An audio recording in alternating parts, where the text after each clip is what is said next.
নতুন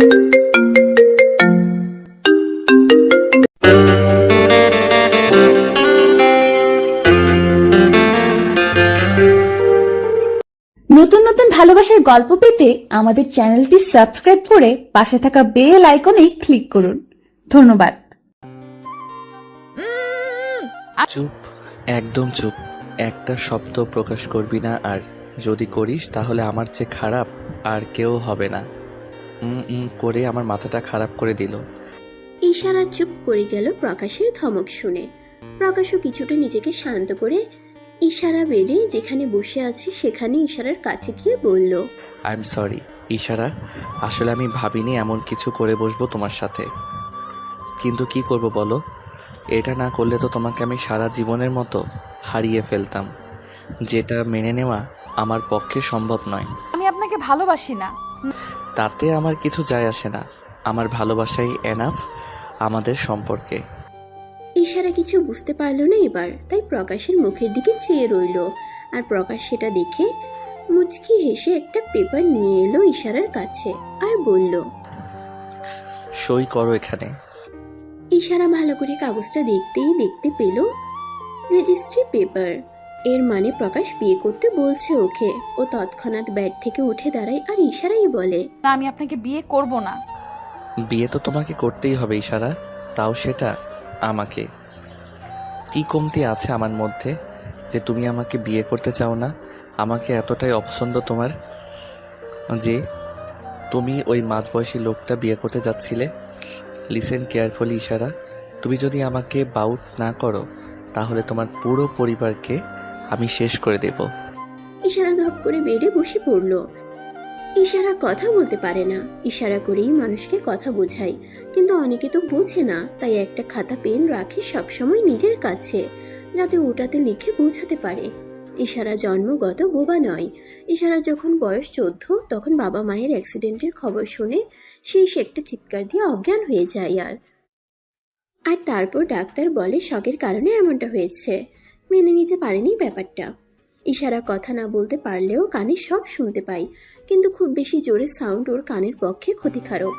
ডাক্তার বলেছেন তাই ইশারা কানে তুলো গুজে রাখে, আর সবার কথা মোটামুটি শুনতেও পায়। আজ প্রকাশের সব কথা ইশারা শুনতে পেয়েছে। ইশারা কি করবে বুঝতে পারছে না। এখন যদি ইশারা বিয়ে না করে প্রকাশকে, তাহলে হয়তো প্রকাশ সত্যি ওর পরিবারকে মেরে ফেলবে। পরিবার বলতে শুধু ইশারার মামা মামি আর ওর নিজের ভাই। ইশারার ভাইয়ের বয়স 12 বছর, এখন আর ইশারার বয়স 20। অনার্স শেষ বর্ষে পড়ছে ইশারা। মামি এমনিতেই পড়তে দিতে চায় না, ঘরে সব কাজ কর্ম দিয়ে কলেজে যেতে দেয় না, আর সেই কারণেই বিয়ে দিয়ে দিচ্ছিল। আসল কারণটা অবশ্য তা নয়, এর একটা অন্য কারণ আছে। সাইন করো ইশারা। ইশারা করুণ চোখে প্রকাশের দিকে তাকিয়ে কাপা কাপা হাতে পেন্টার দিয়ে সাইন করে দিল। প্রকাশ জানতো ইশারাকে পরিবারের ভয় দেখালেই ইশারা রাজি হবে। ইশারার মামা মামি যতই খারাপ হোক, ইশারা ওদেরকে খুব ভালোবাসে, সেটা প্রকাশ ছাড়া ভালো কেউ জানে না। পরের পর্বগুলিতে বুঝতে পারবেন কারণটা। প্রকাশ কাগজটা নিয়ে নিল আর পাশের টেবিলে রেখে ইশারার দিকে ছুটতে লাগলো। বেডের উপর ভর করে ইশারা নড়াচড়া করছে না, একভাবেই বসে আছে। কি বা করবে? এখন তো প্রকাশের পুরো অধিকার আছে ইশারার উপর। প্রকাশ ইশারার কানের কাছে নিজের ঠোঁট নিয়ে গেল আর বলল, ভীষণ ভালোবাসি তোমাকে ইশারা। আমি জানি তুমি আমায় পছন্দ করো না, কিন্তু তুমি আমায় যতটা খারাপ ভাবো আমি ততটা খারাপও নই। তুমি কথা বলতে পারো না, এতে আমার কিছু যায় আসে না ইশারা। তুমি কথা বলতে পারো না, এতে আমার কিছু যায় আসে না। ইশারা তো করতে পারো। ইশারাই ভালোবাসার প্রকাশ হবে আমাদের সম্পর্কে। প্রকাশ কথাগুলো বলেই উঠে চলে গেল পেপারটা নিয়ে, আর দরজাটা লক করে দিতেই ইশারা দরজার সামনে গিয়ে দরজা ধাক্কাতে লাগলো। আর প্রকাশ তা পাত্তা না দিয়েই চলে গেল। কিছুক্ষণ আগে ইশারা বিয়ের সাজে বসে রয়েছে নিজের ঘরে, কিন্তু চোখ দিয়ে সমানে জল গড়িয়ে পড়ছে, যার ফলে কাজলটা লেপটে গেছে। বেশি ভারী মেকআপ করেনি ইশারা, সামান্য কয়েকটা হালকা গয়না পরেছে, তাও সেগুলো সোনা নয়, ইমিটেশনের। ইশারা কনের ভেসে বসে রয়েছে, ঠিক সেই সময় ওর মামা আর মামি ওর ঘরে প্রবেশ করলো। কি রে মা, তুই এভাবে চোখের জল ফেলছিস কেন? ইশারা করুণ চোখে মামার দিকে তাকালো, আর মামা বলল, কষ্ট পাস না মা, বিয়ে তো সব মেয়েরাই একদিন না একদিন হয়। এই বিয়েতে কেন খুশি হবে আমার দিদিয়া? একটা বুড়ো লোকের সাথে কেন বিয়ে দিচ্ছ তোমরা আমার দিদিয়াকে? হ্যাঁ, বিয়ে না করলে তোর চিকিৎসা কে করাবে? হ্যাঁ, জানিস কত খরচা হবে তোর অপারেশন করাতে?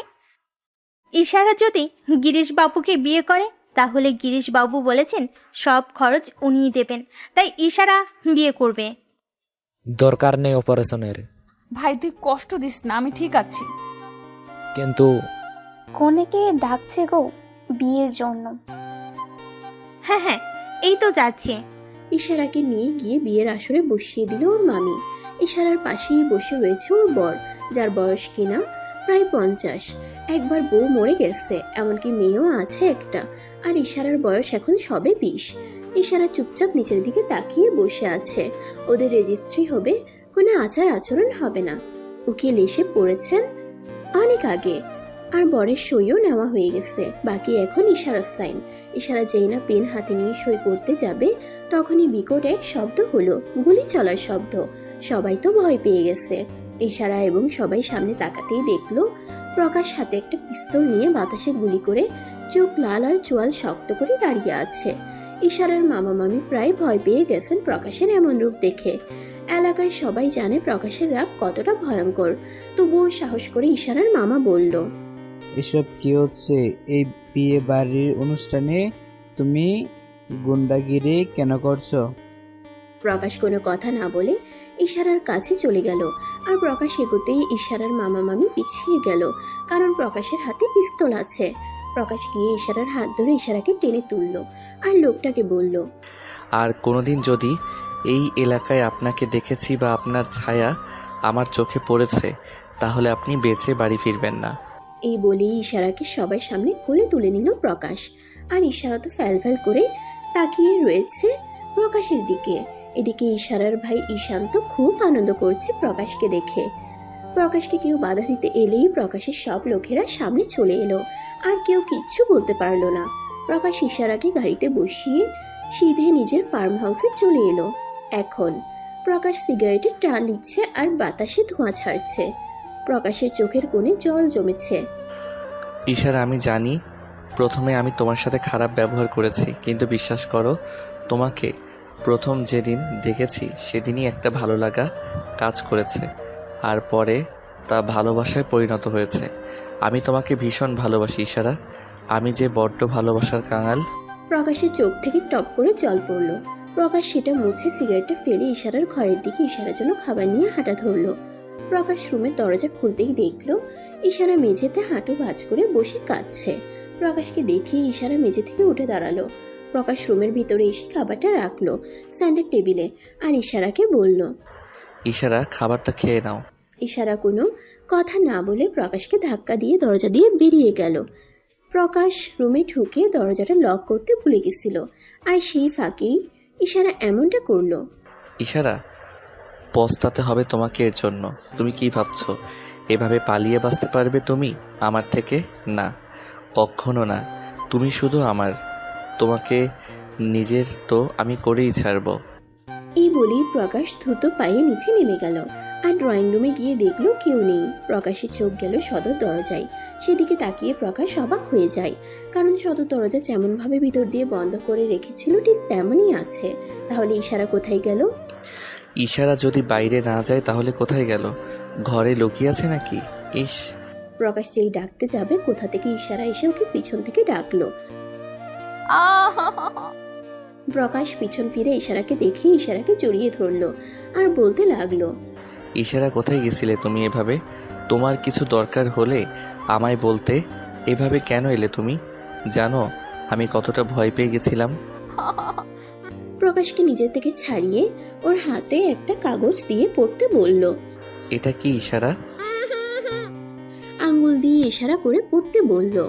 প্রকাশ লেখাটা পড়ে ইশারার দিকে তাকাতেই দেখলো ইশারা হাত জোর করে ওর দিকে তাকিয়ে রয়েছে আর কাঁদছে। সেটা দেখেই প্রকাশ জোরে চিৎকার করে একটা গার্ডকে ডাকলো। গার্ড? প্রকাশের চিৎকারে ইশারা কেঁপে উঠলো আর কানে হাত দিল, যা দেখে প্রকাশ শান্ত হয়ে ইশারার হাত ধরলো, আর গার্ডকে আসতেই তাকে আস্তে করে বলল, গাড়ি বার করো এক্ষুনি, আমি আর তোমার ম্যাডাম বেরোবো। Okay sir. ইশারা প্রকাশের দিকে অবাক চোখে তাকিয়ে রয়েছে। সেই দেখে প্রকাশ ইশারার কাছে এসে ইশারার চোখে জল মুছিয়ে ইশারাকে কোলে তুলে নিল আর বাইরের দিকে হাঁটা ধরলো। ইশারাকে গাড়িতে বসিয়ে প্রকাশ নিচে ড্রাইভিং সিটে বসে গাড়ি স্টার্ট করে বেরিয়ে গেল। উদ্দেশ্য হলো নার্সিং হোম। নার্সিং হোমের সামনে প্রকাশ গাড়ি থামাতেই ইশারা বেরিয়ে গেল আর ছুটে নার্সিং হোমের ভিতরে ঢুকে গেল আর প্রকাশ গাড়িটা পার্ক করতে গেল। ইশারা একেবারে ওটির সামনে চলে গেল, গিয়ে দেখলো ওর মামা মামি মুখ কালো করে দাঁড়িয়ে আছে। এবার ইশারার ভয় লাগছে, কিভাবে যাবে ও ওর মামা মামির কাছে। গতকাল যা হলো তারপর আমি কি মুখ নিয়ে যাব মামা মামির কাছে? এখন যদি না যাই তাহলেও তো হবে না। কি করব আমি? আচ্ছা, টাকাটা নিশ্চয়ই জোগাড় হয়নি। এবার কি করে আমার ভাইয়ের অপারেশন হবে? না, ভাইকে নিশ্চয়ই ডাক্তারবাবু কেবিনে রেখেছে। অন্তত ভাইয়ের সাথে দেখা করতে আমায় যেতে হবে। ইশারার মামা মামির দিকে আসতেই ওর মামা মামি তেড়ে এলো ওর দিকে। কি রে মুখপুরি, কোথা থেকে মুখ কালো করে এলি? হ্যাঁ, কই ছিলি সারা রাত? নিজের মুখ কালো তো করলি, তার সাথে আমাদের মুখও চুনকালি মাখলি। আমার ভাইয়ের অপারেশন কি হবে না মামি? এই শকত, তুই কে মনে করিস তুই আমাদের মুখে চুন কালি দিবি আর আমরা তোর ভাইয়ের চিকিৎসা করাবো? মোরগ তোর ভাই। ওরে বাপ্পা, ভুল কাজ করে আবার চোপা করা হচ্ছে। এই বলে মামি ইশারাকে চড় মারতে নিল, কিন্তু মারতে পারলো না, কারণ ওর মামির হাত প্রকাশ ধরে ফেলেছে। মামি প্রকাশের দিকে তাকাতেই এক প্রকার ভয় পেয়ে গেল, কারণ প্রকাশের চোখ লাল হয়ে রয়েছে আর মামির হাতটা প্রকাশ এত শক্ত করে ধরেছে যে ওর মামি হাতটা ছাড়াতে চেয়েও ছাড়াতে পারছে না। প্রকাশ চোখ মুখ গরম করে মামির হাতটা ঝাড়া মেরে ছেড়ে দিল আর বলল, ইশারার গায়ে হাত তোলার কোনো অধিকার আপনাদের নেই। মানে কি বলতে চাইছো তুমি? এইটাই যে ইশারার উপর শুধু আমার অধিকার, আমার সম্পত্তি। ইশারা, she is my legal wife. হ্যাঁ, কিছুক্ষণ আগেই আমরা বিয়ে করেছি। দরকার পড়লে রেজিস্ট্রি পেপার আপনাদের দেখিয়ে দেব। আর এবার থেকে ইশারার গায়ে হাত তোলার কথা স্বপ্নেও ভাববেন না, আপনাদের জন্য সেটা ভালো হবে না। ইশারার মামা মামি এবার একটু ভয় পেয়ে গেল। ওদের ধারণা আছে প্রকাশের ক্ষমতা আর রাগ সম্পর্কে। প্রকাশ কোনো ভুল কাজকে কোনোদিন প্রশ্রয় দেয় না, তাই ইশারার মামা মামি আর কিছু বলল না।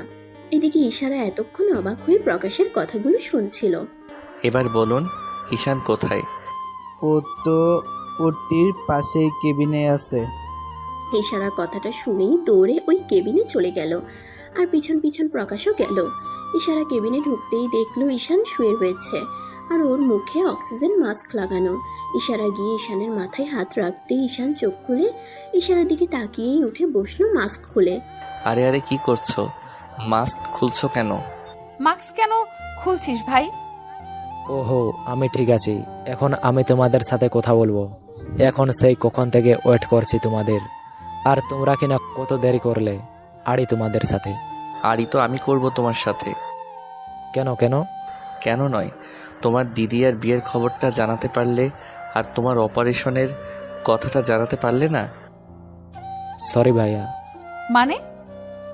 আরে মামা মামি যখন তোর বিয়ে বুড়ো দাদুটার সাথে ঠিক করলো, দুপুরবেলায় তখনই আমি বাড়ি থেকে বেরিয়ে যাই আর প্রকাশ ভাইয়াকে খুঁজতে থাকি, কিন্তু পাই না। তাই বিকেলবেলা আবার বেরিয়েছিলাম। তখন প্রকাশ ভাইয়াকে চায়ের দোকানে পাই আর সব বলি। তখন ভাইয়া আমায় বাড়ি ফিরতে বলে আর আমি বাড়ি ফিরে আসি আর তোর ঘরে যাই। তারপরেই তো প্রকাশ ভাইয়ের একটা হিরোর মতন এন্ট্রি হয়। ঈশানের হাসি দেখে প্রকাশও ফিক করে হেসে দিল আর ইশারাও। কিন্তু তোমাদেরকে কে খবর দিল যে আমি এখানে?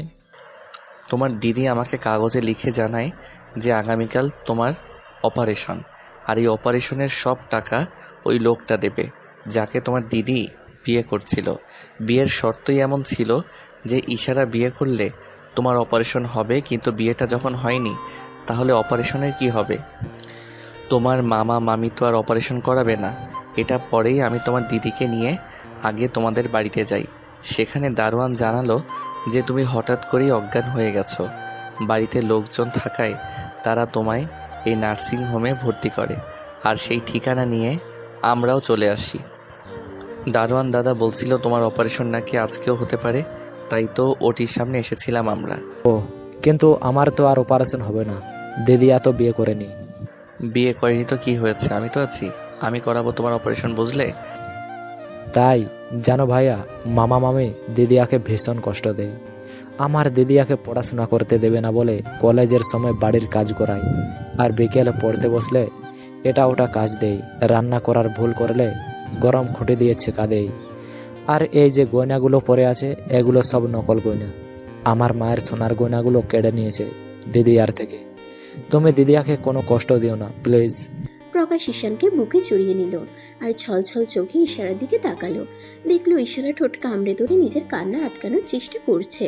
প্রকাশ বাম হাত দিয়ে হ্যাচকা টান মেরে ইশারাকেও বুকে টেনে নিল আর জড়িয়ে ধরে মাথায় চুমু দিয়ে বলল, আজ থেকে তোমার দিদি আর কোনো কষ্ট হবে না, আর না তোমার হবে। প্রকাশ বাইরে বেরিয়ে এসে ডাক্তারের সাথে কথা বলে নিল অপারেশনের ব্যাপারে। আর ইশারা গিয়ে বসার জায়গায় বসে পড়ল। আর ইশারার পাশে গিয়ে ওর মামি বসলো আর ইশারাকে কিছু কথা বলল। এটা প্রকাশের চোখে পড়তেই প্রকাশ ইশারার কাছে এগিয়ে গেল। ইশারার মামি প্রকাশকে এগিয়ে আসতে দেখেই উঠে গেল। প্রকাশ কিছু বলতে যাবে তার আগেই ইশারার মামি হনহন করে হেঁটে বেরিয়ে গেলেন আর প্রকাশ ইশারার পাশে বসে পড়ল। ইশারার তাতে কোনো হেলদোল নেই, ও এক মনে নিচের দিকে তাকিয়ে আছে। প্রকাশ ইশারাকে ওভাবে দেখে ওর হাতের উপর হাত রেখে বলল, গত রাত থেকে তুমি না চেঞ্জ করেছো আর না কিছু খেয়েছো, চলো কিছু খেয়ে নেবে। না, আমি খাবো না। কেন খাবে না? ইশারা ওর ভাইয়ের কেবিনের দিকে তাকাতেই প্রকাশ বুঝতে পারলো। আগামীকাল অপারেশন হবে আর আজকে ওকে অ্যাডমিট থাকতে হবে। আমি কথা বলে নিয়েছি ডক্টরের সাথে। এখন চলো, ঈশান ঘুমাচ্ছে। ইশারাকে নিয়ে উঠে গেল প্রকাশ আর ইশারাও চলে গেল প্রকাশের সাথে। প্রকাশ বাড়িতে এসে ইশারাকে রুমে পাঠিয়ে দিল আর নিজে গার্ডদের সাথে কিছু কথা বলতে লাগলো। এদিকে ইশারা তো রুমে গিয়ে ঠাই বসে আছে আর ভাবছে, আমি কি করে ড্রেস চেঞ্জ করব? আমার তো এখানে কোনো জামা কাপড় নেই। ওনাকে কি একবার বলবো নাকি? না থাক। প্রকাশ ঘরে এসে দেখলো ইশারা ড্রেস চেঞ্জ করেনি, বসে বসে কিছু একটা ভাবছে। প্রকাশ ইশারার সামনে দাঁড়াতে ইশারা ঘাবড়ে গিয়ে উঠে দাঁড়ালো। ড্রেস চেঞ্জ করতে বলেছিলাম। ইশারা কাচুমাচু করছে। আমি কিছু বলেছি? করনি কেন? ইশারা আবার চুপ করে রয়েছে। প্রকাশ কিছু একটা ভেবে আলমারির কাছে গেল আর আলমারি থেকে একটা প্যাকেট নিয়ে এসে ইশারার হাতে দিল আর বলল, ওখানে তোমার যা যা জিনিস লাগবে সব আছে। আমি আমার মেইডকে দিয়ে অনেক আগেই আনিয়ে রেখেছি। আর যদি তোমার কোনো হেল্প লাগে তাহলে আমাদের মেইড সীমাকে ডেকে নিও। ইশারা প্রকাশের হাত থেকে প্যাকেটটা নিয়ে ওয়াশরুমে চলে গেল চুপচাপ। প্রকাশের কিছু একটা খটকা লাগলেও কিছু বলল না, চলে গেল ফ্রেশ হতে। ইশারা প্রায় 1 ঘন্টা যাবৎ শাওয়ার নিচ্ছে আর এদিকে প্রকাশ ইশারার জন্য অপেক্ষা করছে। যেই না প্রকাশ ডাকতে যাবে ইশারাকে, তখনই ইশারা বেরিয়ে এলো হাতে একটা টাওয়াল নিয়ে চুল মুছতে মুছতে। প্রকাশ তো ইশারাকে দেখে পুরো হা হয়ে রয়েছে। এখন ইশারার মুখে সামান্য মেকআপটাও নেই। ইশারাকে দেখে প্রকাশের সেদিনের কথা মনে পড়ে যাচ্ছে, যেদিন প্রথম ইশারাকে দেখেছিল প্রকাশ। এখন আরো বেশি স্নিগ্ধ লাগছে ইশারাকে। এদিকে ইশারা বেরিয়েই প্রকাশকে দেখতে পায়। প্রকাশ সোফায় বসে রয়েছে, সামনের টেবিলে খাবার সাজিয়ে। প্রকাশের এমন চাহনি দেখে ইশারা কিছুটা লজ্জা পায় আর প্রকাশ একভাবেই চেয়ে রয়েছে। প্রকাশ উঠে গিয়ে ইশারার হাত ধরে সোফায় বসালো আর প্লেটে রাখা খাবার হাতে নিয়ে ইশারার মুখের সামনে ধরলো। ইশারা প্রকাশের মুখের দিকে তাকাতেই প্রকাশ চোখ দিয়ে ইশারা করলো যেন প্রকাশের হাতের থেকে গ্রাসটা মুখে নেয়। ইশারাও চুপচাপ বাধ্য মেয়ের মতোই খাবারটা খেয়ে নেয়। প্রকাশ যখন আবার ইশারাকে খাওয়াতে যায় তখন দেখে ইশারা আবারও আগের মতন মাথা নিচু করে চোখে জল ফেলছে। প্রকাশ সঙ্গে সঙ্গে ইশারাকে জিজ্ঞেস করে হাতের প্লেটটা রেখে, কি হয়েছে ইশারা? খাবারটা ভালো লাগেনি? ঝাল লাগছে তোমার? কাঁদছো কেন তুমি? ও, আমি খাইয়ে দিচ্ছি বলে ভালো লাগছে না? আচ্ছা, আমি তোমায় জোর করে খাওয়াবো না, তুমি খেয়ে নাও তাহলে। আমি তোমাকে জোর করতে চাই না, বিয়েটা হয়তো জোর করেই করেছি, কিন্তু ভালোবাসার জন্য কখনো জোর করব না। এই বলে প্রকাশ উঠে যেতে নিলেই ইশারা প্রকাশের হাত টেনে ধরে। প্রকাশ ইশারার দিকে তাকাতেই ইশারা বিছানায় থাকা খাতা প্যানের দিকে ইশারা করে। প্রকাশ সেটা এনে দিয়ে ইশারার সামনে বসে আর ইশারা প্রকাশকে কাগজে লিখে দেয়, আমি কখনো এত ভালো খাবার খাইনি, আর না কেউ আমায় কোনোদিন খাইয়ে দিয়েছে। মামি রবিবার বাদে রোজ সকালে আর রাতে 2টো রুটি দিত আর বাসি তরকারি দিত। দুপুরের ডাল ভাত ছাড়া কিছুই দিত না, শুধু রবিবার মাছ দিত। আবার অনেক সময় কলেজে গেলে ঘরের কাজ বাকি থাকলে খেতে দিত না। প্রথমবার এত ভালো খাবার খেলাম হয়তো, তার জন্য ধন্যবাদ। আপনি আমায় খাইয়ে দিলে আমি কিছু মনে করব না। দেবেন আমাকে খাইয়ে? প্রকাশের চোখে জল টলমল করছে ইশারার কথা শুনে। প্রকাশ ভাবছে মানুষ এতটা নিষ্ঠুর কি করে হতে পারে। প্রকাশ সঙ্গে সঙ্গে ইশারাকে আবার খাবার খাইয়ে দিতে লাগলো। এরই মাঝে ইশারা আবার কিছু একটা লিখে প্রকাশের সামনে ধরলো। আচ্ছা, আপনি আমায় আর আমার ভাইকে এত সাহায্য কেন করছেন? আমি তো আপনার কেউ হই না, তাই না? তুমি কবে বুঝবে বলো তো আমি তোমাকে ভালোবাসি? এখনো বিশ্বাস হয় না আমায়? আমি কথা বলতে পারি না, অতি সামান্য একটা মেয়ে। নিজের বাড়িতে কাজ করে খাই, আর কাজ না করলে খাই না। দেখতেও তো আহামরি সুন্দর নই, সেই তুলনায় আপনি কত সুন্দর, কত বড় লোক। আপনি আমায় কেন ভালোবাসতে যাবেন বলুন তো? শুধু শুধু আপনি যেটা ভালোবাসা ভাবছেন সেটা হয়তো কিছুদিনের মোহ মাত্র। কয়েকদিন যেতে না যেতেই আমি আপনার বিরক্তির কারণ হয়ে উঠব। আমার এই অক্ষমতা আপনার বিরক্তির কারণ হয়ে উঠবে, যেটা স্বাভাবিক। প্রকাশ ইশারার এই লেখাটা দেখে মারাত্মক রেগে গেল। খাতাটা পাশে রেখে ইশারাকে বাম হাত দিয়ে টেনে নিজের কাছে নিয়ে এলো আর ইশারার ঠোঁটে ঠোঁট মিলিয়ে দিল। আকস্মিক এমন ঘটনায় ইশারা পুরো জমে গেছে। আজ পর্যন্ত ইশারা কোনো ছেলে ধারে কাছেও গেছেনি, বরাবর একটু লাজুক ইশারা। আর আজ প্রকাশ ওকে এভাবে কাছে টেনে কিস করছে। ইশারা ছাড়ানোর চেষ্টা করতে লাগলেই প্রকাশ ইশারার ঘাড় পিছন দিক দিয়ে আরো শক্ত করে ধরে। ইশারা পেরে ওঠে না প্রকাশের সাথে। এদিকে প্রকাশ রাগের কারণে এমনটা করে ফেললো, কিন্তু কিছুতেই প্রকাশের রাগ যাচ্ছে না। কি করে পারলো ইশারা এভাবে ওর ভালোবাসাকে অপমান করতে? কিছুক্ষণ পর প্রকাশ ইশারাকে ছাড়তেই দেখতে পেল ইশারার চোখে জল। প্রকাশ ইশারাকে নিজের কাছে রেখেই বলল, তুমি ভাবতেও পারবে না আমি তোমাকে কতটা ভালোবাসি। না জেনে তুমি কিভাবে আমার ভালোবাসাকে এতটা অপমান করলে। ভালো না বাসো আমার কোনো অসুবিধা নেই, কিন্তু আমার ভালোবাসাকে অপমান করো না। আর কোনোদিন যদি নিজেকে অক্ষম বলেছ তো আমার থেকে খারাপ আর কেউ হবে না। তুমি যেমন আমি তোমাকে সেভাবেই ভালোবেসেছি, ভালোবাসি আর আজীবন ভালোবাসবো। তুমি আমার জীবনে থাকলেই আমি বড়লোক হতে পারবো। তুমি ছাড়া আমার কোনো অস্তিত্ব নেই। বলেই ইশারাকে ছেড়ে উঠে গেল প্রকাশ আর হাত ধুয়ে ব্যালকনিতে চলে গেল। এদিকে ইশারা বসে বসে ফুপিয়ে ফুপিয়ে কাঁদছে, কিন্তু অদ্ভুতভাবে ইশারার কাছে প্রকাশের এই ছোঁয়া কোনো মোহ বলে মনে হচ্ছে না। খারাপ লাগছে না, বরং ভালো লাগছে। ইশারা মনে মনে ভাবছে, তাহলে কি সত্যি প্রকাশ ওকে ভালোবাসে? এসব ভাবতে ভাবতেই ইশারা কাশতে লাগলো। ব্যালকনির দিকে তাকিয়ে দেখলো ধোঁয়া দেখা যাচ্ছে। ইশারা সেদিকে এগিয়ে গেল আর দেখলো ইতিমধ্যে প্রকাশ 2-3টে সিগারেট শেষ করে ফেলেছে, আর হাতে একটা রয়েছে, সেটাও শেষের পথে। ইশারা বুঝতে পারলো প্রকাশ রেগে রয়েছে, আর ইশারার কথাই হয়তো কষ্টও পেয়েছে, তাই এমন করছে। ইশারা গিয়ে প্রকাশের হাত থেকে সিগারেটটা টান দিয়ে ফেলে দিল। আর প্রকাশ ইশারার দিকে তাকাতেই ইশারা কিছুটা ভয় পেয়ে গেল, কারণ প্রকাশের চোখটা ভয়ঙ্কর লাল হয়ে গেছে। প্রকাশ নিজের রাগ কন্ট্রোল করে নিজের হাত মুষ্টিবদ্ধ করে ইশারাকে বলল, তুমি গিয়ে শুয়ে পড়ো, আমাকে একা থাকতে দাও। আপনি খাবেন না? না, খিদে মিটে গেছে আমার। তুমি যাও, আমার চিন্তা তোমায় করতে হবে না। ইশারা প্রকাশের কাঁধে হাত রাখতেই প্রকাশ ইশারার দিকে তাকালো, আর ইশারা আবারও ইশারা করে বলল, খেয়ে নিন না প্লিজ। বললাম তো খাবো না আমি, যাও তুমি। ইশারা কিছুটা ফুপিয়ে উঠল আর ওখানেই দাঁড়িয়ে রইল। প্রকাশ আর কিছু না বলে চুপ করেই দাঁড়িয়ে রইল। ইশারা চোখ মুছে চলে যেতে নিলেই হুট করে ইশারার হাত প্রকাশ পেছন থেকে হ্যাচকা টান মেরে নিজের দিকে ফিরিয়ে ইশারাকে জড়িয়ে ধরল, আর ইশারার কাঁধে মুখ গুজে রইল। ইশারা নিজের কাঁধটা ভেজা অনুভব করলো, তাই আলতো করে প্রকাশের পিঠে হাত দিতেই প্রকাশ কাঁপা কাঁপা কণ্ঠে বলল, আমি তোমাকে ভালোবাসি, সেরা ভীষণ ভালোবাসি। আমাকে ভালোবাসার কেউ নেই জানো। আমার সব থেকেও আমি নিঃস্ব, কিচ্ছু নেই আমার, কেউ নেই আমার, কেউ ভালোবাসে না আমায়। ইশারা শুধু শুনছে প্রকাশের কথা। প্রকাশের কথা শুনে বোঝা যাচ্ছে প্রকাশের ভিতরে একটা চাপা কষ্ট আছে, যেটা কোনো সময় কারো চোখে পড়ে না। ইশারা আস্তে করে প্রকাশকে সোজা করে দাঁড় করিয়ে প্রকাশের চোখের জল মুছিয়ে প্রকাশের হাত ধরে ঘরে নিয়ে গেল, আর সোফায় বসিয়ে নিজের হাতে খাওয়াতে শুরু করলো।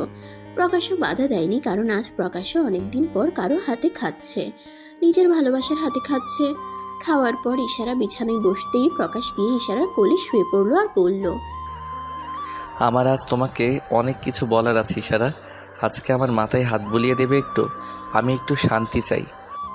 ইশারা প্রকাশের চুলে বিলি কাটতে শুরু করলো, আর প্রকাশ মুচকি হাসলো আর বলতে শুরু করলো, জানো আমি আমার মাকে ভীষণ ভালোবাসি। ছোটবেলায় আমি সবসময় মায়ের আগে পিছে ঘুরঘুর করতাম। মাকে ঠিক করে কাজও করতে দিতাম না। সব সময় মাকে বিরক্ত করা ছিল আমার কাজ। কিন্তু হঠাৎ সব পাল্টে গেল। আমার মা আমায় ছেড়ে চলে গেল, তাও সারা জীবনের মতো না ফেরার দেশে। খুব রাগ হয়েছিল বাবার উপর সেদিন। কেন আমার মাকে ফিরিয়ে দিল না আমায়? কি দোষ ছিল আমার মায়ের? কথা বলতাম না বাবার সাথে। ভাবতাম বাবা ইচ্ছে করে মাকে দূরে সরিয়ে দিয়েছে আমার থেকে, কারণ আমি বাবাকে আদর করতাম না, কাছে যেতাম না তাই। পরে যখন বড় হলাম তখন বুঝলাম যে আমার মায়ের ক্যান্সার ছিল, লাস্ট স্টেজ, বাঁচানো সম্ভব ছিল না। তখন আর কিছু বলতাম না বাবাকে। আমার বয়স যখন 6 তখন মা চলে যায়। আর যখন জানতে পারলাম মা কেন চলে গেছে তখন আমার বয়স 12। মাকে হারিয়েছিলাম, তাই বাবাকে আঁকড়ে ধরে বাঁচতে চাইতাম, কিন্তু সেটাও আমার ভাগ্যে ছিল না। বাবার কোনো সময় ছিল না আমার জন্য। আমি যে তার ছেলে তা হয়তো উনি ভুলেই গেছিলেন। সেই নিয়ে কোনোদিন অভিযোগও করিনি। বাবা বাবার মতো থাকতেন ব্যবসা নিয়ে, আর আমি থাকতাম আমার মতো পড়াশোনা নিয়ে। বাড়ির কাজের লোকরাই আমায় মানুষ করেছে ধরতে গেলে, কারণ আমার যে কেউ নিজের ছিলই না। পিসির বিয়ে হয়ে গেছিল আর কাকা আলাদা হয়ে গেছিল বাবার সাথে ঝগড়া করে, তাই আরও একা হয়ে যাই আমি।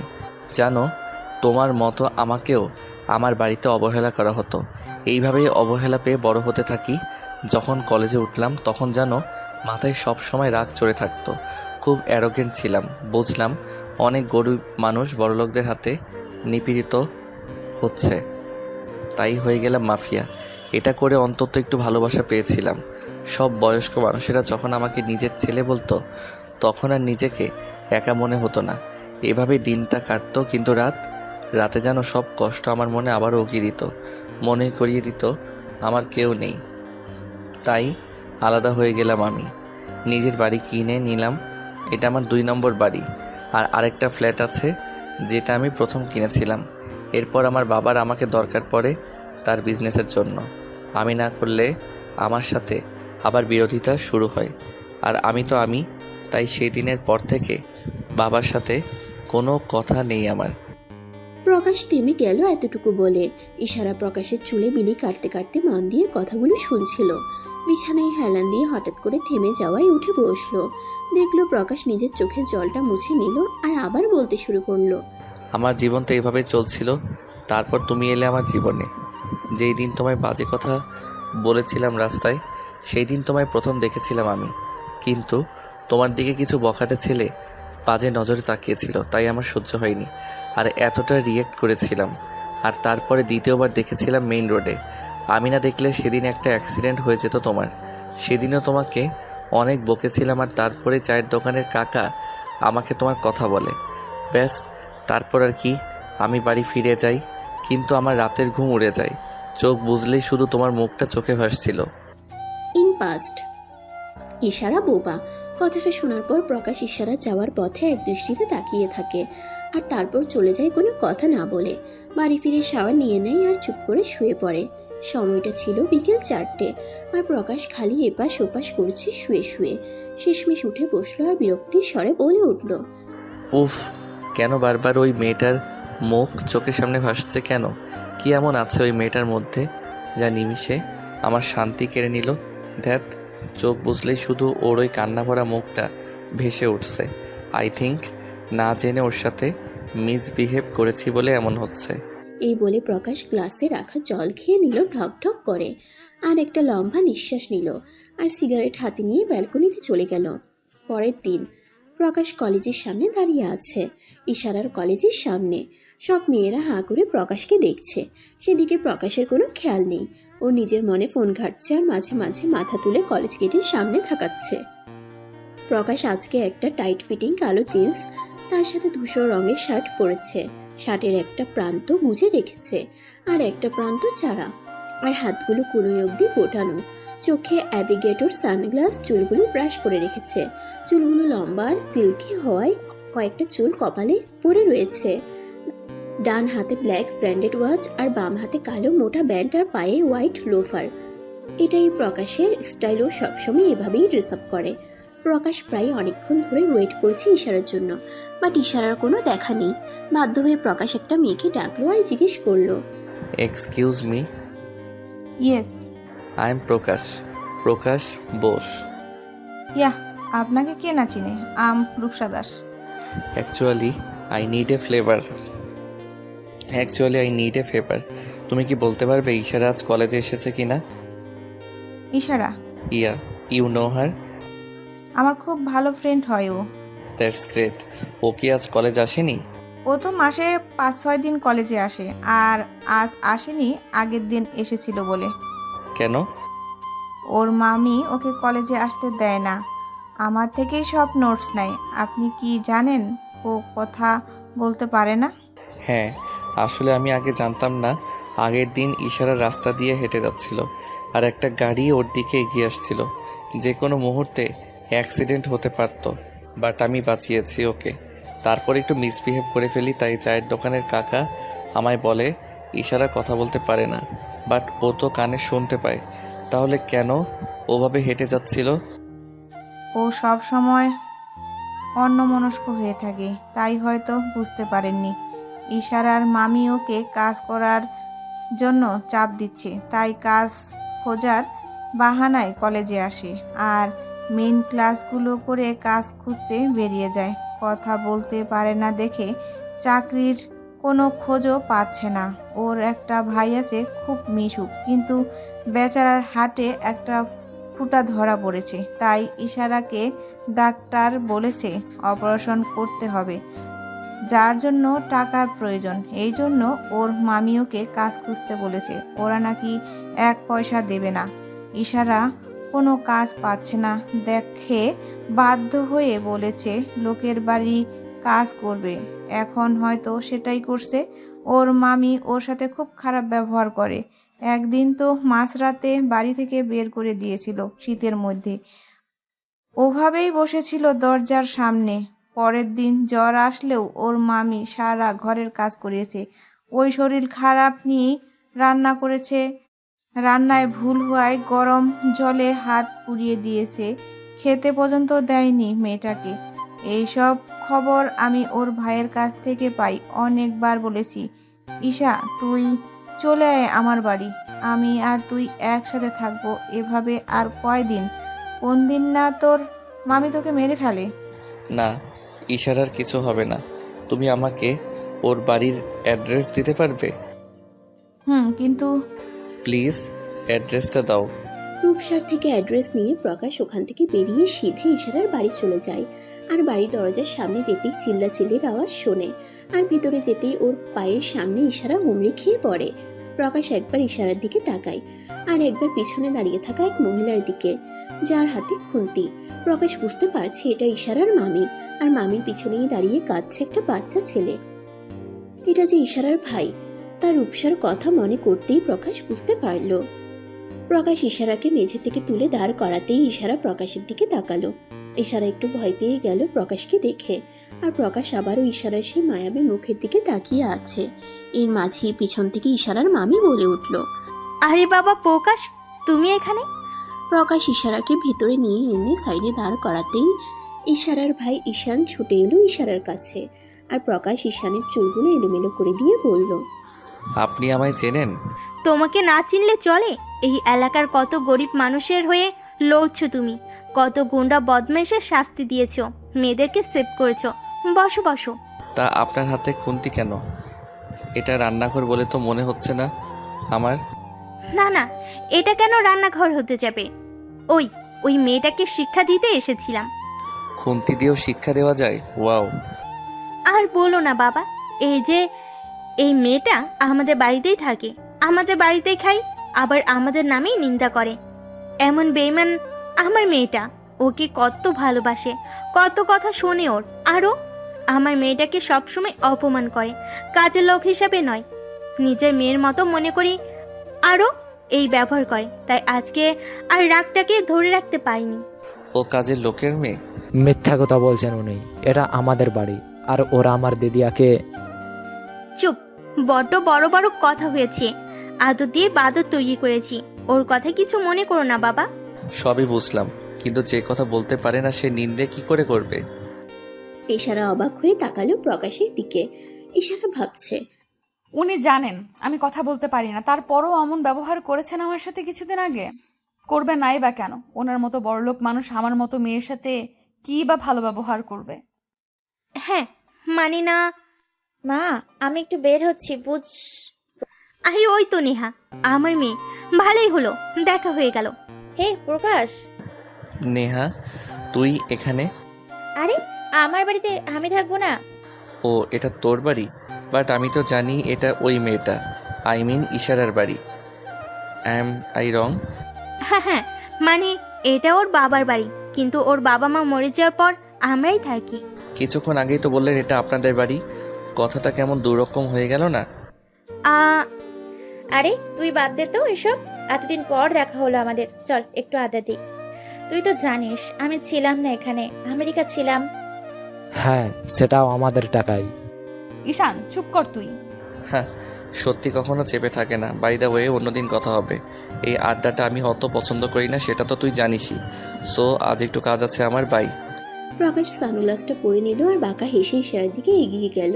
প্রকাশকে এগোতে দেখে ইশারা চোখ নামিয়ে নিল, আর প্রকাশ ওর সামনে দাঁড়িয়ে সবাইকে অবাক করে দিয়ে বলল, চলো আমার সাথে। আমার দিদিয়াকে কোথায় নিয়ে যাবে তুমি? প্রকাশ হাঁটু গেড়ে বসলো ঈশানের সামনে, আর ঈশানের হাত দুটো ধরে বলল, কলেজে। তুমি তো কলেজে পড়ো না, না হলে তোমায়ও নিয়ে যেতাম। কলেজে পড়ি না তো কি হয়েছে, স্কুলে তো পড়ি। আরে তাই তো, তাহলে স্কুলে যাওনি কেন? মামি যেতে দেয়নি। স্কুলে গেলে টিফিন দিতে হয় বলে যেতে দেয় না, বইও কিনে দেয় না ঠিক করে। আমার খুব খিদে পেয়েছে, তাই খাবার চেয়েছিলাম।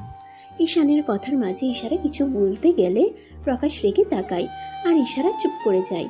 এই দেখে নেহা আর মামিও কিছু বলার সাহস পায় না। দিদিয়া আমাকে খাবার দেওয়ার কথা বলতেই মামি রেগে গিয়ে গরম খুন্তির ছেঁকা দিয়ে দেয়, আর দিদিয়াকে মেরে বার করে দিচ্ছিল কাজ করার জন্য। টাকা না দিলে খেতে দেবে না বলেছে। প্রকাশ ঈশানের চোখের জল মুছিয়ে নেহার মায়ের উদ্দেশ্যে বলল, শাস্তি পেতে হবে, একদিন না একদিন আপনাদের তৈরি থাকবেন। প্রকাশ বাম হাতে ঈশানের হাত ধরলো, আর ডান হাতে ইশারার হাত ধরে বেরিয়ে গেল ও বাড়ি থেকে। কিছু দূর এসে নিজের বাইকে বসলো প্রকাশ, আর ঈশানকে ধরে নিজের সামনে বসালো বাইকের। ইশারার দিকে তাকাতেই দেখলো ইশারা জিজ্ঞাসু দৃষ্টিতে তাকিয়ে আছে ওর দিকে। তাকিয়ে থেকে লাভ নেই, তাড়াতাড়ি বসো, দেরি হয়ে যাচ্ছে আমার। আমি যাব না আপনার সাথে। কেন যাব আমি? কে আপনি? আমি তো আপনাকে চিনিও না। ঈশান ইশারার কথাটা বলে দিল প্রকাশকে, আর প্রকাশ বলল, আমাকে চিনে যাবে। এখন চলো। ঈশানের সাথে সাথে আমারও খুব খিদে পেয়েছে। সকাল থেকে তোমার কলেজের সামনে তোমার অপেক্ষায় না খেয়ে দাঁড়িয়েছিলাম, আর তোমার দেখা পাওয়া যাচ্ছিল না। সো চলো। দিদিয়া চলো না, আমি কোনোদিন বাইক চড়িনি, আর তুইও তো চড়িসনি, চলো না। তোমার দিদি এতদিন যেমন বাইক চড়েনি, তেমন এখন আমার বাইক ছাড়া অন্য কারোর বাইকে চড়বে না। ইশারা আর ঈশান দুজনেই প্রকাশের কথার মানে না বুঝে ওর দিকে অবাক হয়ে তাকিয়ে রইল, আর প্রকাশ বলল, এবার তো বসুন ম্যাডাম। ইশারা আর কিছু না বলে বসে পড়লো বাইকে, কিন্তু প্রকাশকে ধরলো না।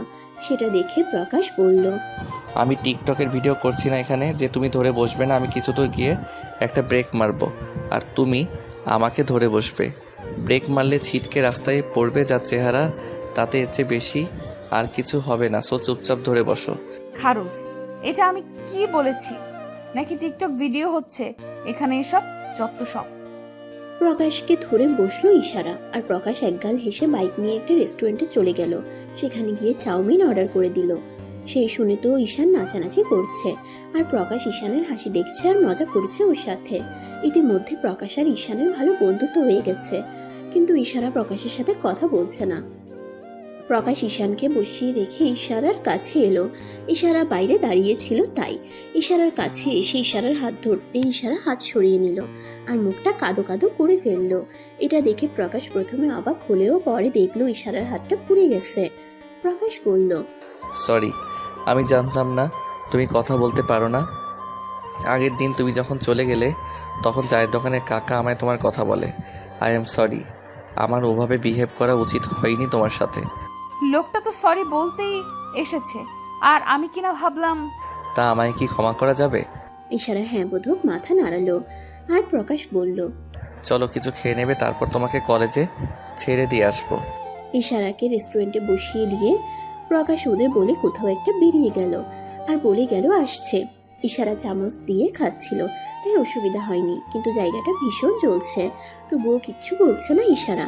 হঠাৎ করে কোথা থেকে প্রকাশ এসে ইশারার পাশে বসে পড়লো আর ওর হাতটা নিজের কাছে নিয়ে এলো আর ওষুধ লাগাতে শুরু করলো আর তারপর ব্যান্ডেজ করে দিল। ইশারা একটু অবাক হয়ে গেল ব্যাপারটাই। সবাই প্রায় ওদের দিকে তাকিয়ে আছে, কিন্তু প্রকাশের সেদিকে কোনো খেয়াল নেই। ও নিজের কাজ করে চলেছে। প্রকাশ ইশারার হাত ছেড়ে নিজের ভাগের খাবারটা খেতে শুরু করলো। এমনভাবে খাচ্ছে যেন কোনো যায় আসে না, ফুল অ্যাটিটিউড নিয়ে। খাবার খেতে খেতেই প্রকাশ বলল, প্রথমবার এই প্রকাশ বোসের সাথে কোনো মেয়েকে দেখছে লোকজন, তাই এভাবে তাকিয়ে রয়েছে। তাই লজ্জা না পেয়ে খাও, আর এভাবে আমার দিকে তাকিয়ে থাকার কিছু হয়নি। I know I am looking so handsome. ইশারা এবার ভীষণ লজ্জা পেল প্রকাশের কথায় আর চুপচাপ মাথা নিচু করে খেতে শুরু করলো আর মনে মনে প্রকাশের গোষ্ঠী উদ্ধার করতে লাগলো। খাওয়া শেষে প্রকাশ ঈশান আর ইশারাকে নিয়ে ইশারার কলেজের উদ্দেশ্যে বেরিয়ে পড়ল। কলেজে পৌঁছাতেই সবাই ইশারা আর প্রকাশের দিকে হা করে তাকিয়ে রইছে। সেই দেখে ইশারা লজ্জা পাচ্ছে, কিন্তু প্রকাশ মজা পাচ্ছে। আর ওদের দেখে রূপসা এগিয়ে এলো। ইশারা, এখন আসার সময় হলো? আসতো না আমি না নিয়ে এলে। বাই দ্য ওয়ে, তুমি আজ একটু ম্যানেজ করে দিও। ওর বইগুলো নেক্সট ডে থেকে ও বই নিয়ে আসবে। আর থ্যাংক ইউ। থ্যাংক ইউ তো আমার আপনাকে দেওয়া উচিত। It's okay Rupsa. রূপসা আর ইশারা চলে যেতেই ঈশান প্রকাশকে বলল, ভাইয়া, দিদি আর বই খাতা নেই। কি? ও লুকিয়ে কলেজে গেছিল বলে সব খাতা বই পুড়িয়ে দিয়েছে। চলো আইসক্রিম খাবে? হ্যাঁ। প্রকাশ যে রেগে গেছে সেটা ঈশানকে বুঝতে দিল না, চুপচাপ ওখান থেকে চলে গেল। এদিকে ইশারা ক্লাস করে নিল, কিন্তু ভীষণ ভয় করছে ওর। বাড়ি কিভাবে ফিরবে, আর ফিরলে মামি কি অবস্থা করবে ওর। প্রকাশ গাড়ির বোনাটের উপর শুয়ে আছে আর উপরের দিকে সিগারেটের ধোঁয়া ছাড়তেছে চোখ বন্ধ করে। কিছু একটা মনে করতেই প্রকাশ মুচকি হাসলো চোখ বন্ধ করে আর হুট করে উঠে বসলো। প্রকাশ এক পা ভাঁজ করে হাঁটুর উপর নিজের হাত ভর করে সিগারেটে টান দিল আর ধোঁয়াটা ছেড়ে বাঁকা হেসে বলল, you are in love Prakash. Yes, you are fall in love. My god, আমি তো নিজেই বিশ্বাস করতে পারছি না আমার মনে একজন বাসা বেঁধেছে। শুধু আমার মন না, আমার মস্তিষ্ক জুড়ে সে বিচরণ করছে। আমি আমার উত্তর পেয়ে গেছি। কেন আমি চোখ বুজলেই তোমাকে দেখতে পাচ্ছি? কেন সারাক্ষণ শুধু তোমার কথা ভাবছি? কারণ আমি তোমায় ভালোবেসে ফেলেছি ইশারা। আজ পর্যন্ত আমি কোনো মেয়ের দিকে ঘুরেই তাকাইনি, সেখানে তোমাকে একবার দেখাতেই আমার ভালো লেগে গেছে। যেখানে সব ছেলেরা মেয়েদের মিষ্টি কথার প্রেমে পড়ে, সেখানে আমি তোমার ইশারায় প্রেমে পড়েছি। আমার যে তোমাকে চাই ইশারা, সেটা যে কোনো মূল্যে, কারণ তুমি হবে আমার বেঁচে থাকার উদ্দেশ্য। তোমাকে আঁকড়ে ধরেই এই প্রকাশ বাঁচবে। প্রকাশ লাফ দিয়ে গাড়ি থেকে নামলো আর গাড়িতে গিয়ে বসে পড়লো। গাড়ি স্টার্ট দিয়ে বেরিয়ে পড়লো ইশারার কলেজের উদ্দেশ্যে। এতক্ষণ প্রকাশ একটা নির্জন জায়গায় গাড়ির বোনাটের উপর শুয়েছিল আর নিজের প্রশ্নের উত্তর খুঁজছিল, যা প্রকাশ পেয়ে গেছে। ইশারা রাস্তার সাইড দিয়ে হেঁটে বাড়ি ফিরছে, মনে একরাশ আতঙ্ক নিয়ে। না জানি মামি আর নেহা কি বলবে, কি শাস্তি দেবে। ইশারার হাতে কোনো বই খাতা বা ব্যাগ নেই, কারণ প্রকাশের সাথে বেরিয়ে আসার সময় কিছুই নিতে পারেনি। আর এখন তো এমনিতেও ওর কোনো বই নেই। বিকেল হয়ে এসেছে, রাস্তায় কেউ নেই। আসলে রাস্তাটা একটু ফাঁকা ফাঁকা, খুব কম লোকজন চলাফেরা করে এখান দিয়ে। বেশিরভাগ সময় বখাটে ছেলেরা বসে আড্ডা দেয় রাস্তার ধারে বসে। ইশারা আনমনে হাঁটতে হাঁটতে এই রাস্তা দিয়ে চলে এসেছে, আর এখন ওর খেয়াল হয়েছে এটা কোন রাস্তা। এটা তো ওই রাস্তাটা যেখানে পাড়ার বখাটে ছেলেরা বসে আড্ডা দেয়। এইখান দিয়ে আসাটা আমার ঠিক হলো না।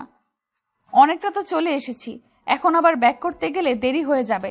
থাক, এখান দিয়ে চলে যাই। ইশারা এক দু কদম এগোতেই দেখলো ছেলেগুলো বসে আড্ডা দিচ্ছে, মদ খাচ্ছে, তাস খেলছে। ঈশান একটু ভয় পেয়ে গেল আর চুপচাপ পিছন ফিরে গেল। না, এখান দিয়ে যাওয়াটা ঠিক হবে না। আমি একা যদি এরা কিছু করে বসে, আমি বরং ফিরে যাই। এই বলে ইশারা যেই না পিছন দিকে কিছুটা এগিয়ে গেল, তখনই একটা ছেলে ডাকলো, কি বেবি, আমাদের দেখে উল্টা পথে চলে যাচ্ছ কেন? আমাদের কাছে এসো, ভয় পেও না। ইশারা এগিয়ে যেতে নিলেই একটা ছেলে এসে দৌড়ে ইশারার হাত ধরে আর ইশারাকে আটকে দেয়। অন্য ছেলেগুলো ইশারাকে গোল করে ঘিরে ফেলে। কি হলো বেবি, কথা বলছো না কেন? এভাবে কাঁদলে কেউ তোমার বাঁচাতে পারবে না। ইশারা শুধু হাত ছাড়ানোর চেষ্টা করছে। আমার মনে হয় কথা বলতে পারে না, তাই তো ব্যর্থ চেষ্টা করছে হাত ছাড়ানোর। কি বেবি, তুমি কথা বলতে পারো না? ইশারা না বোধক মাথা নাড়ল, আর ছেলেটা ওর হাত ছাড়তেই ও ওদের কাছে হাত জোর করে ইশারায় ওকে ছেড়ে দিতে বলল। ওহো, তাহলে তো ভীষণ ভালো, চিৎকারও করতে পারবে না। মজায় মজা হবে আজকে। এই বলে যেই না ইশারার অন্যায় টান মারতে যাবে, তখনই ইশারার পিছন থেকে কেউ একজন ছেলেটাকে সজোরে লাথি মারলো, আর ছেলেটা ছিটকে পড়ল। এই কে রে তুই? মাতালা অবস্থায় চোখ ছোট করে দেখার চেষ্টা করছে। তোদের জম। ছেলেটি আর কেউ নয়, প্রকাশ। ইশারাকে কলেজ থেকে আনতে যাবে বলে কলেজে গিয়ে দেখে ইশারা নেই, তাই ইশারা যেই রাস্তা দিয়ে ফেরে সেই রাস্তা দিয়ে যেতে লাগে। আর সেই সময় চায়ের দোকানের কাকাকে জিজ্ঞেস করে এদিক দিয়ে ইশারা গেছে নাকি। কাকা না বলায় প্রকাশ এই রাস্তাটা দিয়ে আসে, কারণ এই দুটো রাস্তা দিয়ে ইশারার বাড়ি যাওয়া যায়। প্রকাশ ভাই। ছেলেটা আর কিছু না বলে উল্টো দিকে দৌড় দিল। এই, ও আমাদের জিনিস, ছেড়ে দে ওকে। তুই কে বে? ওই যে বললাম তোদের জম, তোদের মধ্যে একজন আমাকে চিনতে পেরে উল্টো পথে দৌড় মেরেছে, কিন্তু তোরা সেটা পারবি না বলে এই দুটো ছেলেকে মারতে শুরু করলো প্রকাশ। ইশারা এতক্ষণ চুপ করে দাঁড়িয়েছিল, কারণ ওরা শুধু কথা বলছিল। এখন প্রকাশকে মারতে দেখে ইশারা ভয় পেয়ে গেল, আর প্রকাশের কাছে গিয়ে প্রকাশকে সরিয়ে আনার চেষ্টা করে, কিন্তু প্রকাশ থামার নামই করছে না। ইশারাকে হাত ঝাড়া মেরে সরিয়ে দিয়ে চিৎকার করে বলল, জানিস তোরা কার দিকে বাজে নজর দিয়েছিস? জানিস আমার জান হয় ও, তোর ওই চোখ আমি তুলে ফেলবো। আর এই হাত দিয়ে ওকে ছুঁয়েছিস তাই না? এই হাত আর থাকবে না তোর। ছেলেটির আর্তনাদ শুনে ইশারা ভীষণ ভয় পেয়ে গেল, আর কানে হাত দিয়ে দিল।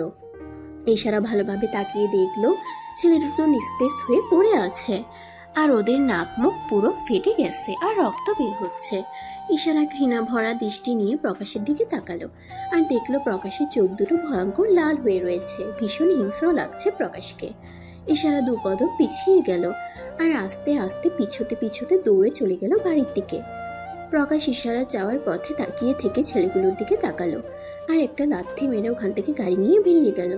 ইশারা বাড়ি ফিরে কাউকে কিছু বলার সুযোগ না দিয়ে নিজের ঘরে চলে গেল, আর দরজা বন্ধ করে ওয়াশরুমে ঢুকে গেল। শাওয়ারের ট্যাপ খুলে ইশারা থপ করে বসে পড়ল, আর কিছুক্ষণ আগের ঘটনা ভাবতে লাগলো। বরাবর ইশারা এসব মারপিট, গুন্ডাগিরি, গোলাগুলিতে ভয় পায়। রক্তটাকে ভীষণ ভয় পায় ইশারা, আর আজ সেই রক্তাক্ত মানুষ ওকে দেখতে হলো। ঘৃণা আসছে এখন প্রকাশের প্রতি ইশারার। এদিকে প্রকাশ বাড়িতে এসে ঘরের প্রত্যেকটা জিনিস ভাঙচুর করছে আর চিৎকার করে বলছে, কেন আমি নিজের রাগের উপর কন্ট্রোল করতে পারি না কেন? ওই ছেলেগুলো ইশারার যদি আজ কোনো ক্ষতি করে দিত তাহলে কি হতো? এটা কি ইশারা একবারও ভাবছে? আমি জানি ও আমাকে ভুল বুঝছে, এবার ইশারাও আমাকে ভুল বুঝে চলে যাবে না। ড্রেসিং টেবিলের কাচের উপর ঘুষি মারলো প্রকাশ, আর কাজটা চূর্ণ বিচূর্ণ হয়ে গেল। এদিকে প্রকাশের হাত থেকেও রক্ত ঝরছে দরদর করে, সেদিকে প্রকাশের কোনো খেয়াল নেই। প্রকাশ বাম হাত দিয়ে নিজের ঘাড়ে হাত বোলাচ্ছে, মুখ ডলছে রাগ কমানোর জন্য। ইশারা তোমাকে বুঝতে হবে তুমি শুধু আমার, তোমাকে আমি ব্যতীত অন্য কেউ দেখবে না। তোমার উপর বাজে নজর বলো আর ভালো নজর সব আমার পড়বে। তোমার উপর অধিকার শুধুমাত্র আমার, এই প্রকাশ বোসের। একটা ফুলদানি আঁচড়ে ভেঙে ফেললো আর ব্যালকনিতে চলে গেল। ওখানে বসে প্রকাশ মদের বোতলে চুমুক দিচ্ছে, আর হাত থেকে এখনো রক্ত বের হচ্ছে। এক সময় প্রকাশ সেন্সলেস হয়ে যায় ওখানে বসেই। সারা পরের দিন নিচে নেমে আসতেই দেখে মামি রান্নাঘরে কাজ করছে। সেখানে যেতেই ইশারার মামি ধমক মেরে বলে, আর এইখানে আসতে হবে না ঢং করে। যা কলকাটি তুই নেড়েছিস না মেয়ে বোবা হয়ে, তা আমি বা আমাদের মতো মেয়েরা পারবে না। কি করেছি আমি? ন্যাকা ষষ্ঠী যেন কিছু জানে না। ওই প্রকাশের ছেলেরা এসে আমাদের হুমকি দিয়ে গেছে যেন তোকে প্রতিদিন কলেজে পাঠায়, না হলে আমাদের জন্য ভালো হবে না। নে এবার যা, কলেজে গিয়ে আমাকে উদ্ধার কর। ইশারা আর কিছু বললো না, কারণ গত রাতে প্রকাশের যে রূপ দেখেছে তারপরে ইশারার সাহস নেই ওর মুখের উপর কোনো কাজ করার, কিন্তু প্রকাশের সাথে দূরত্ব বজায় রাখবে ইশারা, এটা মনে মনে ঠিক করে নিয়েছে ইশারা। ইশারা কলেজে ঢুকবে ঠিক সেই সময় দেখতে পেল দূরে পার্কিং লটে একটা সাদা বড় গাড়ির সাথে হেলান দিয়ে প্রকাশ এক দৃষ্টিতে ইশারার দিকে চেয়ে আছে। প্রকাশের চাহনিতে বোঝা যাচ্ছে ও কতটা অনুতপ্ত। চোখগুলো লাল হয়ে রয়েছে, চুলগুলো এলোমেলো, উস্কো খুস্কো হয়ে রয়েছে। একটা জিন্স আর নেভি ব্লু টি শার্ট পরা, ডান হাত পকেটে গোজা আর বাম হাতে সিগারেট। মাঝে মাঝেই তাতে টান দিচ্ছে আর ধোঁয়াটা নাক দিয়ে বের করছে। প্রকাশের এমন লুকে ওর অ্যাটিটিউড ধরা পড়ছে। ইশারা তাই এড়িয়ে গেল আর কলেজে ঢুকে পড়ল। প্রকাশ নিজের হাতে সিগারেটটা ফেলে দিল ইশারার কলেজে ঢোকার সাথে সাথেই। ইশারা ক্লাসে যায়নি, চুপ করে গাছের নিচে বসে আছে, আর বাদবাকি সব কলেজ স্টুডেন্টরা ওর আশেপাশে বসে গল্প করছে। ইশারা ভাবনায় মগ্ন। সেই সময় ইশারার হাতে টান পড়ল। ইশারা উপরের দিকে তাকাতেই দেখলো প্রকাশ ওর দিকে চোয়াল শক্ত করে তাকিয়ে রয়েছে। ইশারা তড়িঘড়ি করে উঠে দাঁড়ালো। আশেপাশে তাকিয়ে দেখলো সবাই ওদের দিকে তাকিয়ে বলাবলি করছে। ইশারা প্রকাশের থেকে হাত ছাড়ানোর চেষ্টা করলেই প্রকাশ এক টান মেরে ইশারাকে নিজের সাথে মিশিয়ে নেয় আর কোলে তুলে নেয়। পুরো কলেজ অবাক হয়ে ওদের দিকে তাকিয়ে রয়েছে। কারণটা হলো প্রকাশ। যে প্রকাশ কোনো মেয়ের দিকে ঘুরেও তাকায় না, সেই প্রকাশ সবার সামনে একটা বোবা মেয়েকে কোলে তুলেছে। ইশারা অবাক হয়ে রয়েছে। ছোটাছুটির চেষ্টা করলে প্রকাশ আরও শক্ত করে ইশারাকে ধরে আর তীক্ষ্ণ দৃষ্টি নিক্ষেপ করে। তাতে ইশারা শান্ত হয়ে যায় আর চুপ করে এদিক ওদিক তাকাতে থাকে। আর প্রকাশ ইশারাকে কোলে করে নিয়ে বেরিয়ে যায় কলেজ থেকে। প্রকাশ ইশারাকে কোলে করে নিয়ে এসে গাড়িতে বসায় আর জোর করে সিট বেল্ট লাগিয়ে দেয় আর নিজে ড্রাইভিং সিটে বসে ওখান থেকে বেরিয়ে যায়। প্রকাশ ফুল স্পিডে গাড়ি ড্রাইভ করছে, যা দেখে ইশারার ভীষণ ভয় হচ্ছে। প্রকাশকে আবারও গত রাতের মতো ভয়ানক লাগছে। ইশারা ভাবছে প্রকাশ না ওই ছেলেটার মতো ওকেও মেরে ফেলে। কি আজব এসব আবোল তাবোল ভাবতেই প্রকাশ জোরে গাড়ি ব্রেক করলো আর ইশারা সামান্য ঝুঁকে পড়লো সামনের দিকে। প্রকাশ গাড়ি থেকে নেমে ইশারার দিকে গিয়ে ওর সিট বেল্ট খুলে টেনে ওকে গাড়ি থেকে নামালো আর গাড়ির দরজাটা বিকট শব্দ করে বন্ধ করে দিল। সেখানে ইশারা আরেক দফা কেঁপে উঠল। প্রকাশ ইশারার থেকে পিছন ফিরে বাম হাত কোমরে দিয়ে আর ডান হাতের 2 আঙ্গুল কপালে স্লাইড করতে লাগলো। এদিকে ইশারা দেখলো একটা নির্জন স্থানে ওরা রয়েছে। এতে ইশারার ভয় সপ্তম আকাশে পৌঁছে গেল। ইশারা 1 পা 2 পা করে পিছুতে লাগলো। ঘুরে হাঁটতে লাগলেই প্রকাশ পিছন থেকে ইশারার হাত ধরে হ্যাচকা টান মেরে নিজের কাছে এনে ইশারার ঠোঁটে ঠোঁট মিলিয়ে দিল। ইশারার 2 হাত নিজের বাম হাতে চেপে ধরে রেখেছে প্রকাশ আর ডান হাত দিয়ে ইশারার মাথা ধরে রেখেছে যাতে ইশারা মুভ না করতে পারে। প্রকাশ টিফলি কিস করছে ইশারাকে। আস্তে আস্তে ইশারার ঠোঁট শুষে নিতে লাগলো প্রকাশ। প্রায় অনেকক্ষণ এভাবে থাকার পর ইশারাকে ছেড়ে দেয় প্রকাশ আর দেখে ইশারার চোখ বুঝে রয়েছে আর চোখ থেকে জল গড়িয়ে পড়ছে। সেটা দেখে প্রকাশ ইশারার 2 গালে হাত দিয়ে কপালে কপাল ঠেকিয়ে বলতে লাগলো, কাল রাতে যদি আমি না যেতাম তাহলে কি হতো একবারও ভাবতে পারছো? যদি ঠিক সময় না গিয়ে ওই ছেলেগুলোকে না মারতাম তাহলে আজ তোমার কত বড় ক্ষতি হয়ে যেত তুমি জানো না। জানার পরেও কেন ওভাবে ওখান থেকে চলে গেলে? শুধু হিংস্র রূপটাই দেখলে তোমার প্রতি ভালোবাসাটা দেখলে না? ভালোবাসার কথা বলতেই ইশারা চোখ খুলল আর ধাক্কা দিয়ে প্রকাশকে দূরে সরিয়ে দিল। প্রকাশ কিছুটা পিছিয়ে গেল। এমন হঠাৎ ধাক্কা দেওয়ায় প্রকাশ ইশারার দিকে মাথা তুলে তাকাতেই ইশারা বলল, এসব আপনি কি বলছেন? আপনি আমাকে ভালোবাসেন? একটা বোবা মেয়েকে ভালোবাসেন? হ্যাঁ ইশারা, আমি তোমাকে ভালোবাসি, ভীষণ ভালোবাসি। বাঁচতে চাই তোমাকে আঁকড়ে ধরে, নিজের শেষ নিঃশ্বাস পর্যন্ত তোমাকে আমার পাশে চাই, সাথে চাই। আই রিয়েলি লাভ ইউ ইশারা। ইশারা প্রকাশের এমন কথা শুনে স্তব্ধ হয়ে গেছে। কি বলবে ভেবে পাচ্ছে না। ইশারাকে এভাবে চুপ করে যেতে দেখে প্রকাশ ইশারার কাছে গিয়ে বলল, ইশারা, তুমি চাইলেই আমরা আমাদের জীবনটা নতুনভাবে শুরু করতে পারি, সাজিয়ে নিতে পারি। শুধু তুমি আমি বাড়ি যাব। প্রকাশ কিছু বলল না ইশারাকে, একবার শক্ত করে জড়িয়ে ধরল আর তারপর ইশারাকে নিয়ে ইশারার বাড়ির উদ্দেশ্যে রওনা দিল। সারা রাস্তায় ইশারা চুপ করে নিচের দিকে তাকিয়েছিল, একবারও এদিক ওদিক তাকায়নি। বাড়ির সামনে আসতেই চুপচাপ নেমে গেল আর হেঁটে এগিয়ে গেল বাড়ির দিকে। একবারও পিছন ফিরে তাকালো না। তাকালে হয়তো প্রকাশের কৌতূহলী আর অসহায় চাহনি দেখতে পেত। প্রকাশ ভেবেছিল ইশারা ওর দিকে তাকাবে, কিন্তু না, ইশারা প্রকাশকে ভুল প্রমাণ করে এগিয়ে গেল আর ঢুকে গেল বাড়িতে। বাড়িতে ঢুকতেই ইশারা দেখলো ওর মামি আর নেহা সোফায় বসে টিভি দেখছে। ইশারাকে দেখতে পেয়ে ইশারার মামি আর নেহা ইশারাকে জিজ্ঞেস করলো, কিরে মহারানী, কলেজ করা হলো?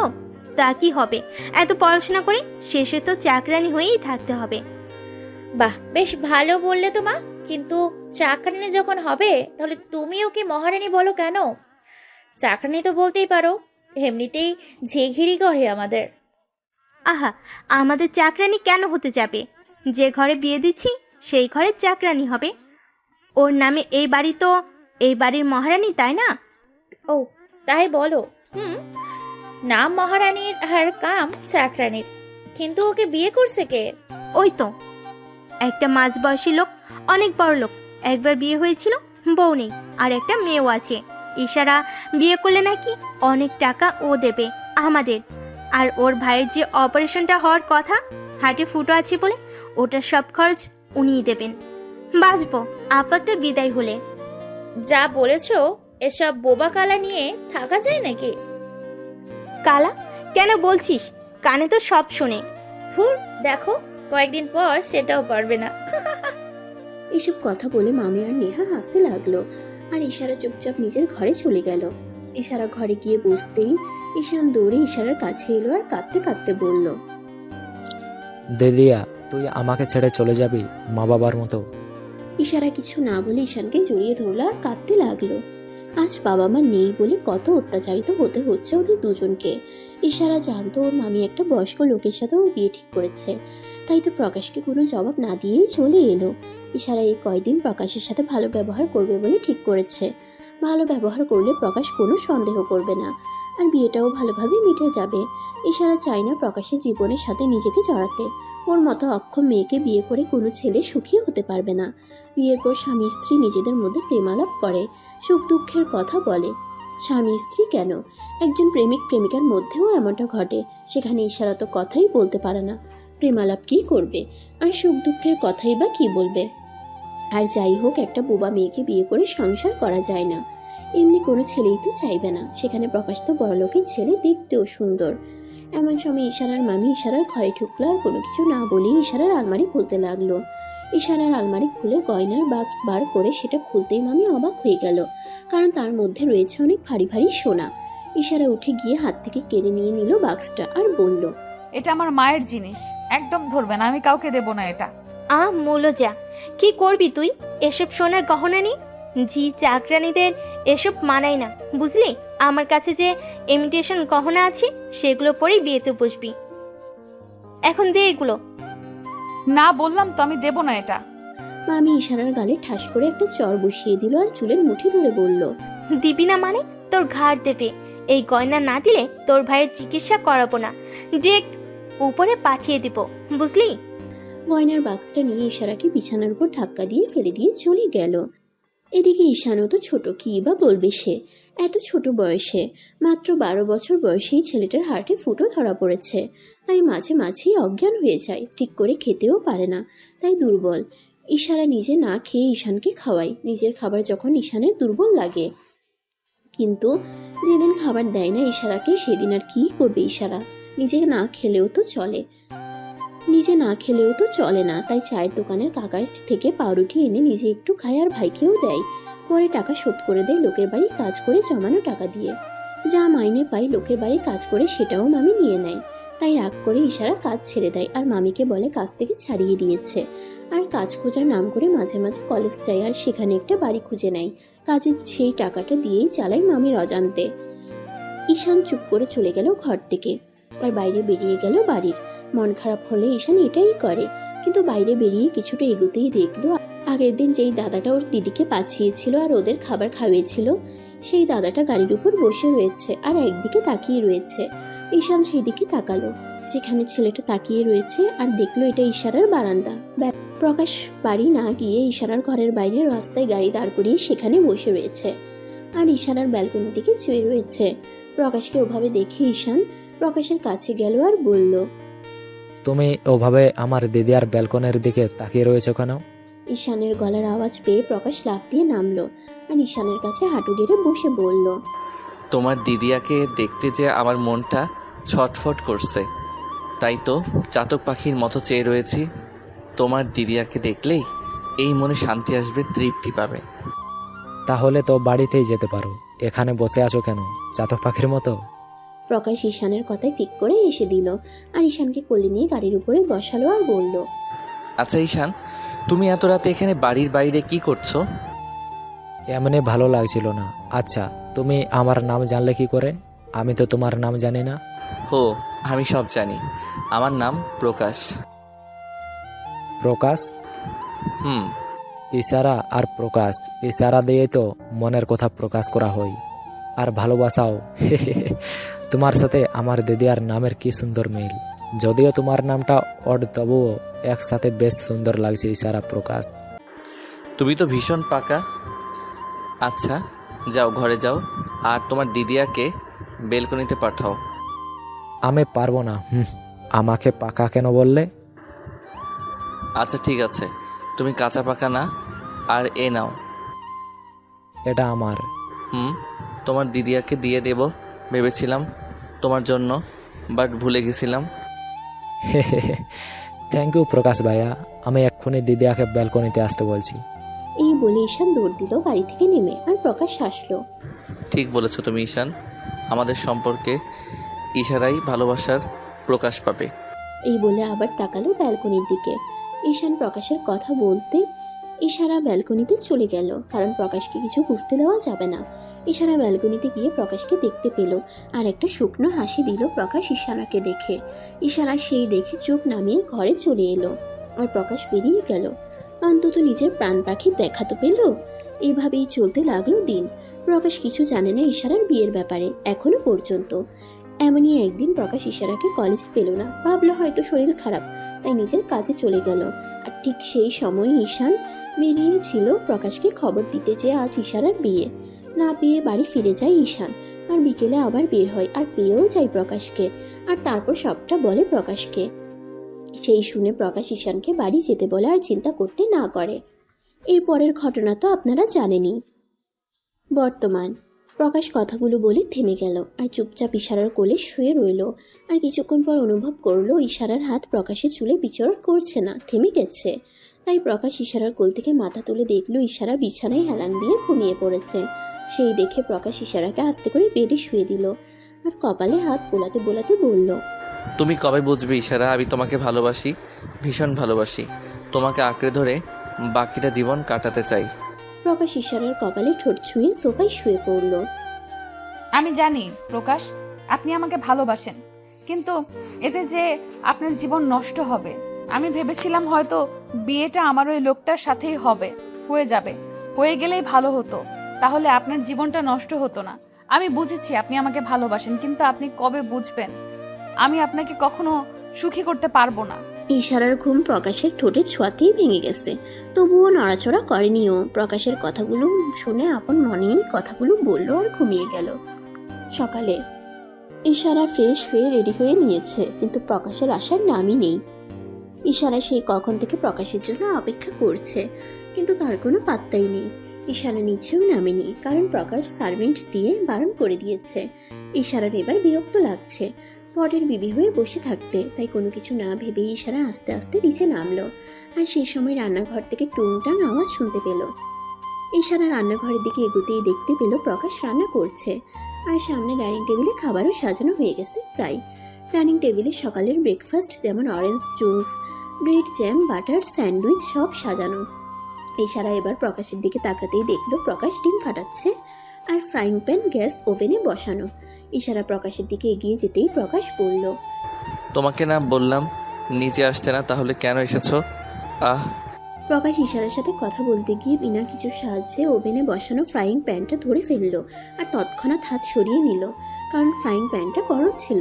প্রকাশের আওয়াজ শুনে ইশারা এগিয়ে গেল প্রকাশের কাছে, আর হাতটা ধরে বেসিনে কলের তলায় দিয়ে দিল। ইশারার মুখে স্পষ্ট চিন্তা ছাপ। প্রকাশ অবশ্য এটা দেখে মজাই পাচ্ছে। কিছুক্ষণ পর প্রকাশ হাত ছাড়িয়ে বলল, আমি ওয়েন্টমেন্ট লাগিয়ে নিচ্ছি, চিন্তা করতে হবে না, তুমি চলো খেয়ে নেবে। আমি ডিমের অমলেট করে নিব, আপনি যান ওষুধ লাগান হাতে।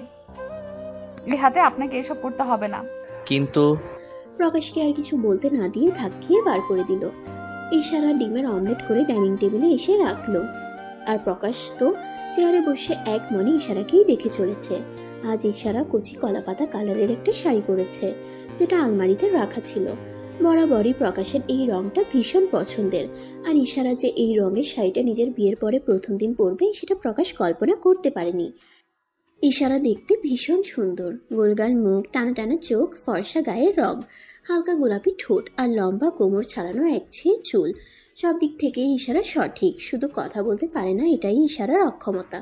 যে কেউ ইশারা রূপে মুগ্ধ হয়ে যায়, তেমন প্রকাশও মুগ্ধ চাহনি নিয়ে তাকিয়ে আছে। কোনো শ্বাসকোষ ছাড়াই ইশারাকে অপরূপ সুন্দর লাগছে প্রকাশের কাছে। প্রকাশের এমন চাহনি দেখে ইশারা কিছুটা লজ্জা পেয়ে ইশারা করে খেতে বলল, আর প্রকাশও এসে খাওয়া শুরু করলো। প্রকাশের এই হাসিটাই ইশারাকে ঘায়েল করে। প্রত্যেকবার প্রকাশ ভীষণ কম হাসে, বলতে গেলে হাসেই না, সবসময় গম্ভীর আর অ্যাটিটিউডে থাকে। তাই সচরাচর প্রকাশের এই ঘায়েল করা হাসি দেখা যায় না। আই নো আমার হাসিটা খুব সুন্দর, অ্যান্ড তুমি চাইলে আমি অলওয়েজ 32 পাটি দাঁত বের করে তোমার সামনে বসে থাকবো, বাট তুমি এখন খাওয়া শুরু করো। বেটা বজ্জাত, এইভাবে কেউ লজ্জায় ফেলে নাকি? আমার দিকে তো কিছুক্ষণ আগে ড্যাব ড্যাব করে তাকিয়েছিল, যেন আগে কখনো শাড়ি পরা মেয়ে দেখেনি। আমি কি কিছু বলেছি? আর ওই বেটাকে দেখো, যখন তখন যা খুশি বলে দেয়, কোনো লাগামই নেই। কেউ ওকে সেন্টার ফ্রেশ কিনে দাও, তাহলে যদি ঠিক হয়। খচ্চর পোলা একখান, কপালে জুটছে আমার। খাওয়ার সময় এত ভাবতে নেই, আমাকে বকা পরেও দিতে পারবে, আগে খেয়ে নাও শান্তিতে, নাকি কালকে রাতের মতো খাইয়ে দিতে হবে? ইশারা প্রকাশের কথা শুনে ভীষণ খেলো বড় সড়ো, আর সঙ্গে সঙ্গে প্রকাশ ইশারার সামনে জল ধরলো আর মাথায় ফু দিতে থাকলো। ইশারা জলটা খেয়ে ভয়ে ভয়ে প্রকাশের দিকে তাকালো। বাপ রে, এই রাক্ষসটা সাইকোলজি নিয়ে পড়েছে নাকি, যে মনের কথা বুঝে যাচ্ছে? তাকে না থেকে খেয়ে রেডি হয়ে নাও, ঈশানের অপারেশন স্টার্ট হবে, তাই আজকে আর কলেজে যেতে হবে না ওকে। ইশারা হ্যাঁ বোধক মাথা নাড়লো আর খেয়ে নিয়ে রেডি হতে চলে গেল। রেডি হয়ে নিচে নামতেই ইশারা এক দফা ক্রাশ খেলো প্রকাশের উপর। প্রকাশ সব সময়ের মতো ব্ল্যাক জিন্স, অফ হোয়াইট কালারের শার্ট, যার এক প্রান্ত গুজা আর এক প্রান্ত ছাড়া, ডান হাতে ব্র্যান্ডেড ঘড়ি আর বাম হাতে ব্ল্যাক প্যান্ট, চুলগুলো ব্রাশ করা, পায়ে লোফার। ইশারা হাঁ হয়ে দেখছে প্রকাশকে আর সিঁড়ি দিয়ে নামছে, কিন্তু কিছুক্ষণ আগের কথা মনে পড়তেই ইশারা চোখ সরিয়ে নিল। কিন্তু প্রকাশকে এত সুন্দর লাগছে যে ইশারার চোখ বারবার বেহায়ার মতো প্রকাশের দিকে চলে যাচ্ছে। ইশারা সোফার সামনে এসে মাথা নিচু করে দাঁড়িয়ে রয়েছে। সেই সময় প্রকাশ গিয়ে ইশারার সামনে দাঁড়ালো আর ইশারাকে পর্যবেক্ষণ করতে লাগলো। চলো। ইশারা মাথা নাড়তেই প্রকাশ ইশারাকে কোলে তুলে নিল, আর ইশারা বড় বড় চোখ করে তাকিয়ে রয়েছে, আর প্রকাশ বাঁকা হেসে ইশারাকে নিয়ে এগিয়ে যাচ্ছে। আচ্ছা, আমার কি পা নেই নাকি? আমি হাঁটতে পারি না? কোনটা খোড়া? এই বদ মাফিয়া বেটা আমায় হুটহাট কোলে তুলে নাই কেন? প্রকাশ গিয়ে ইশারাকে গাড়িতে বসিয়ে সিট বেল্ট লাগিয়ে দিল, আর ব্রাউন শেডের সানগ্লাসটা পরে নিল, আর ড্রাইভ করে নার্সিং হোমের উদ্দেশ্যে চলে গেল। নার্সিং হোমে গিয়ে ঈশানের সাথে দেখা করে নিল, আর তারপর ঈশানের অপারেশন শুরু হলো। ইশারা ওয়েটিং চেয়ারে বসে হাত কসলাচ্ছে আর বারবার ওটির দিকে তাকাচ্ছে। ওদিকে প্রকাশও হালকা নার্ভাস, বাট ও শিওর ভালোই হবে। আফটার 2 আওয়ার ডক্টর ওটি থেকে হাসি মুখে বেরোতেই ইশারা আর প্রকাশ একটু ভরসা পেল। ডক্টর প্রকাশকে বলল, everything is all right, patient out of danger. আমরা কি ওর সাথে দেখা করতে পারি? কিছুক্ষণ পরে ওকে কেবিনে দেব, তখন দেখা করে আসবেন। ডক্টর চলে গেলেন, আর কিছুক্ষণ পর ঈশানকে কেবিনে দেওয়া হলে ইশারা আর প্রকাশ দুজন দেখা করতে গেল। ঈশান ঘুমোচ্ছে আর ইশারা ওর পাশে বসে আছে। সেই সময় প্রকাশের কাছে একটা কল এলো, আর প্রকাশ কলটা দেখেই সরে গেল ওখান থেকে, আর কেবিনের বাইরে চলে এলো। বলো কি খবর? স্যার, সব খবর তো পেয়েছি, সঙ্গে মানুষটাকেও তুলে নিয়েছি। Very good. কোথায় রেখেছিস? আপনি যেখানে বলেছিলেন সেখানেই। ওকে, আমি আসছি। প্রকাশ ফোনটা রেখে বাঁকা হাসলো আর কেবিনে গিয়ে ইশারাকে বলল, জান, তুমি ঈশানের সাথে কথা বলে বাড়ি যাবে তো? ইশারা হ্যাঁ বোধক মাথা নাড়ল। ওকে, ঈশান ঘুম থেকে উঠলে ওর সাথে কথা বলে তুমি বাড়ি চলে যেও। বাইরে তোমার জন্য গাড়ি ওয়েট করবে। আমার একটু কাজ আছে, আমাকে যেতে হবে। ওকে? কি কাজ? তুমি কি বুঝবে আমার কাজ? প্রকাশ ইশারার কপালে আলতো চুমু দিয়ে বেরিয়ে গেল, আর তারপর ইশারা ঈশানের ঘুম থেকে উঠতেই কথা বলতে লাগলো। আফটার সাম টাইম, আমায় ছেড়ে দিন, আমি কিছু জানি না। ও রিয়েলি? তুই কিচ্ছু জানিস না? না। দেখ, ভালোই ভালোই সত্যি কথাটা বলে দে, না হলে তোর জন্য ভালো হবে না। আর তুই যদি কিছু না জানিস তাহলে যে জানে তার নাম বল। আমি কিচ্ছু জানি না আপনারা কি ব্যাপারে বলছেন সেটাই জানি না আমি। হা হা হা। প্রকাশ হাসতে হাসতেই পাশ থেকে একটা ছুরি নিয়ে ছেলেটির হাতে এক পোস্ট দিয়ে দিল, আর ছেলেটি কুকিয়ে উঠল। আমি মিথ্যে কথা একদম পছন্দ করি না, এখনো সময় আছে, সত্যিটা বলে দে। আপনি আপনি কেন টর্চার করছেন? আমি তো বললাম আমি কিছু জানি না। জানিস না তাই না? না না না। প্রকাশ নিজের কোমরে গুজা গানটা বার করে ডিরেক্ট ছেলেটার পায়ে চালিয়ে দিল, আর ছেলেটা চিৎকার করে উঠল। সেই সময় পিছন দিক দিয়ে কিছু পড়ে যাওয়ার শব্দ হলো। প্রকাশ পিছনে ফিরতেই দেখলো একটা ফুলদানি পড়ে আছে, আর সদর দরজার সামনে ইশারা কানে হাত দিয়ে দাঁড়িয়ে রয়েছে চোখ বুঝে। প্রকাশ ইশারাকে এভাবে এখানে দেখে পুরো ঘাবড়ে গেল। প্রকাশ আলতো পায়ে এগিয়ে গেল ইশারার দিকে। ইশারা। ইশারা চোখ খুলে প্রকাশকে সামনে আসতে দেখে পিছোতে লাগলো, আর এক দৌড়ে বেরিয়ে গেল ওখান থেকে, আর নিজের ঘরে চলে গেল। প্রকাশ এখনো দাঁড়িয়ে ইশারার চলে যাওয়ার পানে চেয়ে আছে আর ভাবছে কি করে ইশারা এখানে এলো। ওর তো আরো কিছুক্ষণ পর ফেরার কথা ছিল। প্রকাশ নার্সিং হোমের থেকে বেরিয়ে যেতেই তার কিছুক্ষণ পর ইশারাও বেরিয়ে যায়, আর যখন বাড়ি ফেরে তখন গেট দিয়ে ঢোকার সময় বাড়ির পিছনের দিকে যে গোডাউনটা আছে সেটা দরজা খোলা দেখে সেই দিকে এগিয়ে যেতে লাগলেই ইশারা একটি ছেলের আর্তনাদ শুনতে পায়। সেই শুনে যখন গোডাউনের ভিতরে প্রবেশ করে তখন দেখে প্রকাশ একটা ছেলের 2 হাত শিকল দিয়ে দুটো পিলারের সাথে বেঁধে রেখেছে, আর ছেলেটা সমানে আকুতি মিনতি করছে ছেড়ে দেওয়ার জন্য। এক হাত দিয়ে রক্ত পড়ছে ছেলেটার। এইসব দেখতে দেখতেই প্রকাশ হুট করে ছেলেটার পায়ে শুট করে দেয়, আর সেই দেখেই ইশারা ভয়ে পিছিয়ে যায়, আর দরজার সাইডে থাকা টেবিলের ফুলদানিটা পড়ে যায়। ফিরে আসবো আগামী পর্বে। ইশারা আবার আমাকে ভুল বুঝবে শিট। আগেরবার ছেলেগুলোকে হাতে মেরেছিলাম বলে আমাকে ইগনোর করছিল, আর এবার তো শ্যুট করতে দেখেছে। ও গড, গার্ড এ যেন এখান থেকে বেঁচে না ফেরে। যতক্ষণ না সত্যি বলছে ততক্ষণ টর্চার করতে থাকো। ইশারা ঘরে এসে দরজা বন্ধ করে বিছানার পাশে গুটি সুটি মেরে বসে আছে, কানে 2 হাত চাপা দিয়ে। অজরে কাঁদছে ইশারা। প্রথম থেকে এসব মারপিট খুন খারাপি ভীষণ ভয় পায়, আর আজ বারবার এই দৃশ্যগুলোকে ওকে দেখতে হচ্ছে। রিনা আসছে আজ প্রকাশের প্রতি ইশারার। যা ভালো লাগা তৈরি হয়েছিল আজ নিমিষে তা ধুলোয় মিশিয়ে দিল প্রকাশ। ইশারার ভাবতেই গায়ে কাটা দিচ্ছে। এদিকে প্রকাশ সমানে দরজা ধাক্কা দিচ্ছে। তার আওয়াজ ইশারার কানে যাচ্ছে না, কারণ 2 হাত দিয়ে কান চেপে রেখেছে, আর এমনিতেই ওর কানে তুলো গোজা থাকে। প্রকাশ আর না পেরে দরজা ভেঙে দিল। সেই শব্দ ইশারার কানে গেল, যার জন্য ইশারা আরো ভয়ে গুটিয়ে গেল। প্রকাশ এদিক ওদিক ইশারাকে খুঁজতে থাকায় বিছানার পাশে একটা শাড়ির আঁচল দেখা গেল। প্রকাশ আস্তে আস্তে ওদিকে এগোতেই দেখলো ইশারা গুটি সুটি মেরে বসে আছে আর কাঁদছে। প্রকাশ ইশারার দিকে এগোতে নিলেই ইশারা পিছিয়ে যায়। এভাবে পিছোতে পিছোতে ইশারার পিঠ দেয়ালে ঠেকে গেলে প্রকাশ ইশারার সামনে এসে হাঁটু গেড়ে বসে। কেন ভয় পাচ্ছ তুমি আমাকে? আমাকে মারবেন না প্লিজ, আমি আপনার কি ক্ষতি করেছি বলুন? ইশারা, তোমাকে মারার কথা আমি ভাবতেও পারি না। আমি তোমাকে ভালোবাসি ইশারা। আমি আপনাকে ভালোবাসি না, ঘৃণা করি আমি আপনাকে। আপনি একজন খুনি, একজন মুখোশধারী। আপনার মুখও দেখতে চাই না আমি।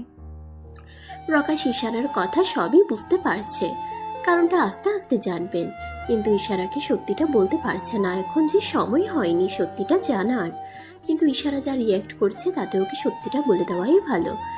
ইশারা, তুমি আমার কথাটা শোনো। আমি শুধু শুধু এমন করিনি, কারণ আছে এর পিছনে। ইশারা 2 কান হাত দিয়ে চেপে ধরলো আর মাথা নিচু করে না বোধক মাথা নাড়াতে লাগলো। এর মানে ইশারা কিচ্ছু শুনতে চায় না। প্রকাশ এবার উঠে গেল। এক হাত কোমরে দিয়ে দাঁড়িয়ে থেকে বুড়ো আঙ্গুল আর তর্জনী দিয়ে কপালে ঘষতে লাগলো। কিছুক্ষণ পর রেগে সেন্টার টেবিলে একটা লাথি মারলো আর ঘর থেকে বেরিয়ে গেল। সেন্টার টেবিলে লাথি মারায় ইশারা কিছুটা কেঁপে উঠলো, আর প্রকাশ বেরিয়ে যাওয়ার সঙ্গে সঙ্গেই উঠে ওয়াশরুমে চলে গেল আর শাওয়ারের নিচে বসে কান্না করতে লাগলো। রাত 2টো। ইশারা বিছানায় বসে ঝিমাচ্ছে। প্রকাশ এখনো ফেরেনি বাড়িতে। সেই যে বেরিয়ে গেছে আর কোনো খবর নেই। ইশারা গার্ডদের জিজ্ঞেস করলে গার্ডরা বলে যে প্রকাশের ফোন সুইচড অফ। ঝিমোতে ঝিমোতে ইশারা পড়ে গেলেই ঘুমটা ভেঙে যায় ইশারার। আর ঘড়িতে তাকিয়ে দেখে রাত 2টো বাজে। কিছুক্ষণ পায়চারি করতে থাকে ঘরের মধ্যে, আর না পেরে নিচে যায়। ইশারা কিছুক্ষণ আগে প্রকাশের গার্ডদের বলেছিল প্রকাশকে খুঁজতে যেতে, সেই খবরটাই আনতে ইশারা নিচে যায়।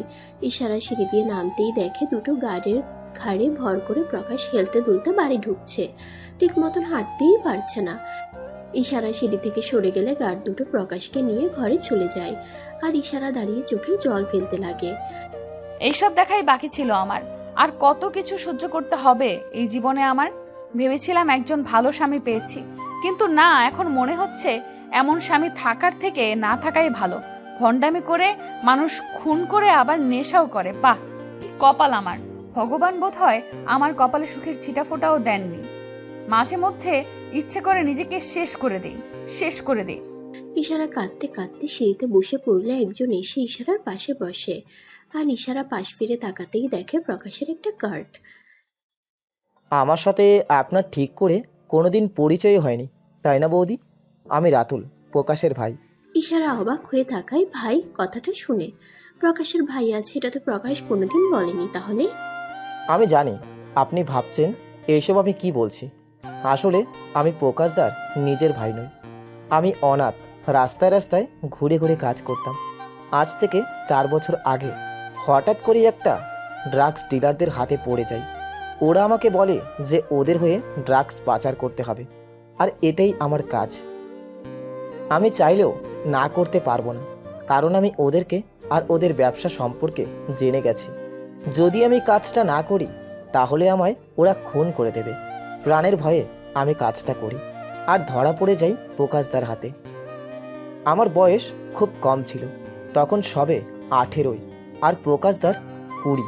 কিন্তু দেখে মনে হতো না যে 20 বছরের একটা ছেলের এত পাওয়ার, এত রাগ।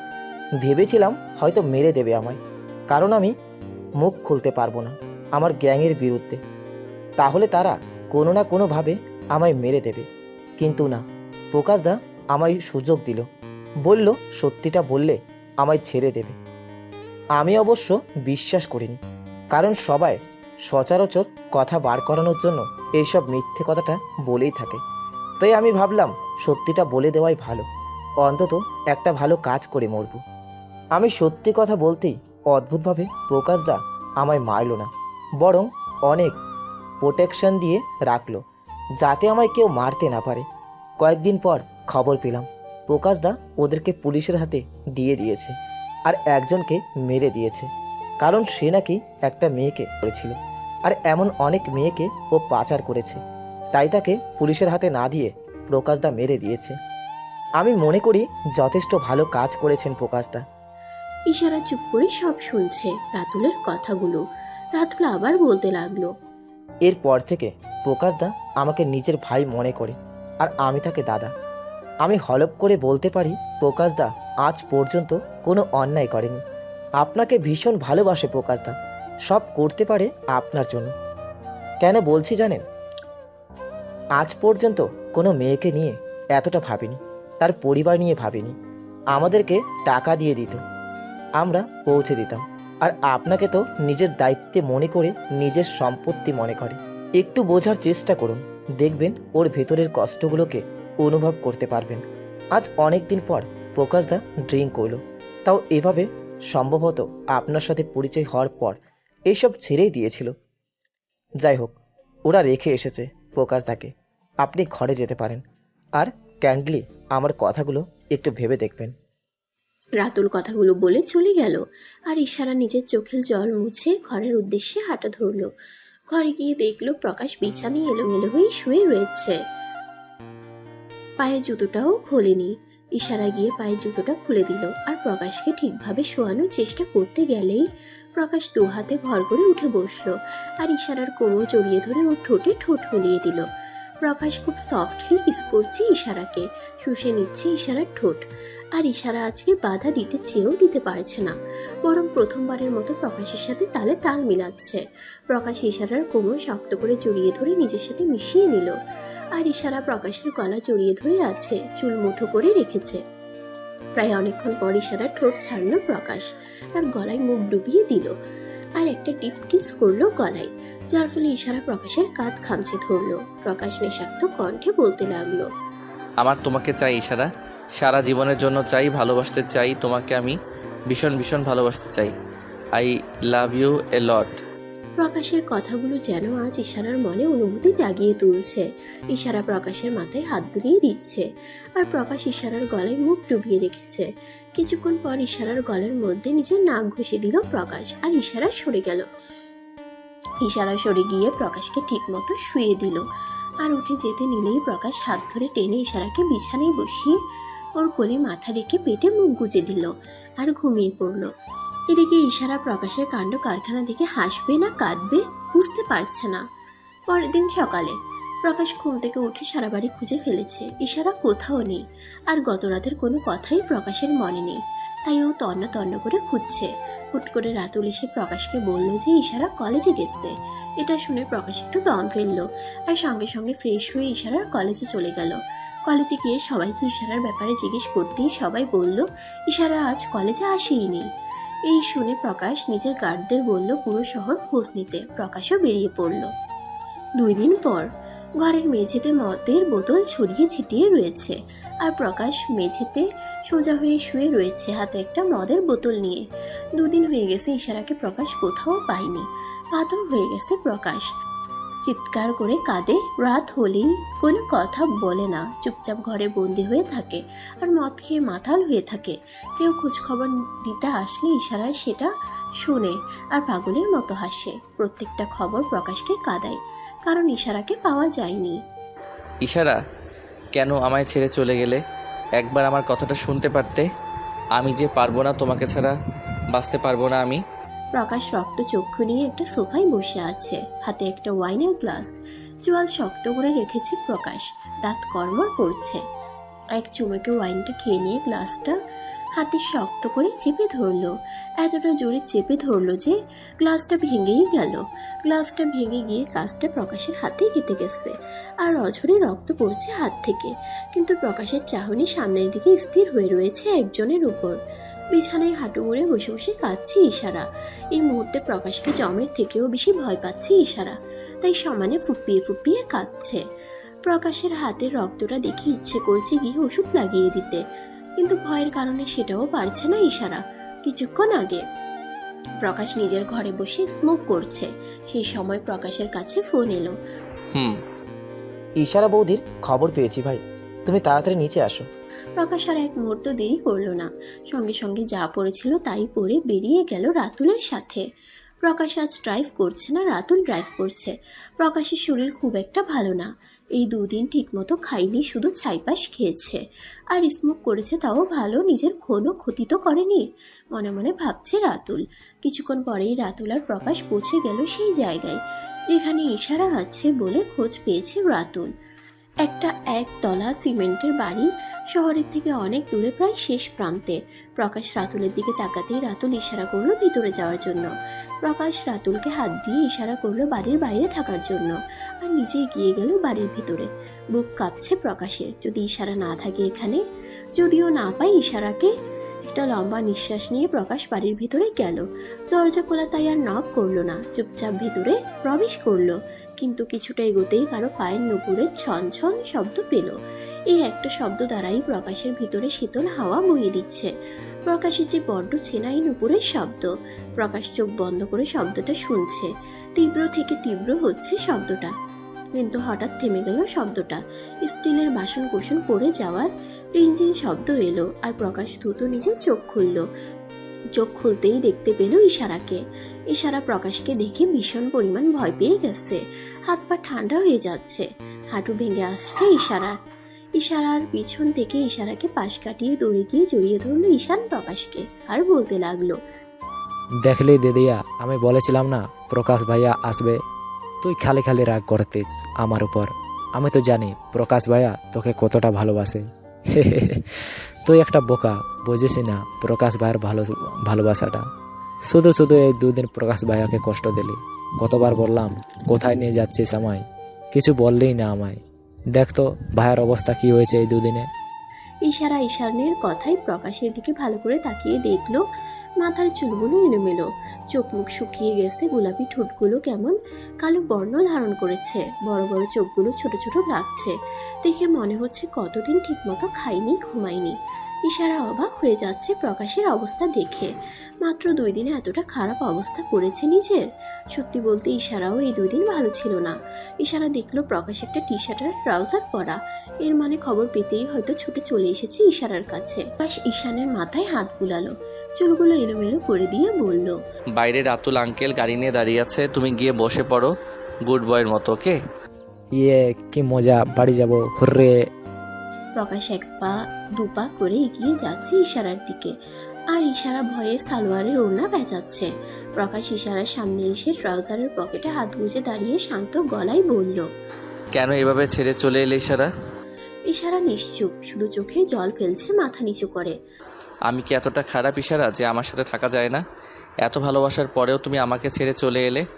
বলে দিতে পারতে আমায়, আমি নিজে তোমাকে আমার কাছ থেকে দূরে সরিয়ে দিতাম। কিন্তু এখন তোমাকে শাস্তি পেতে হবে। You have to pay for this.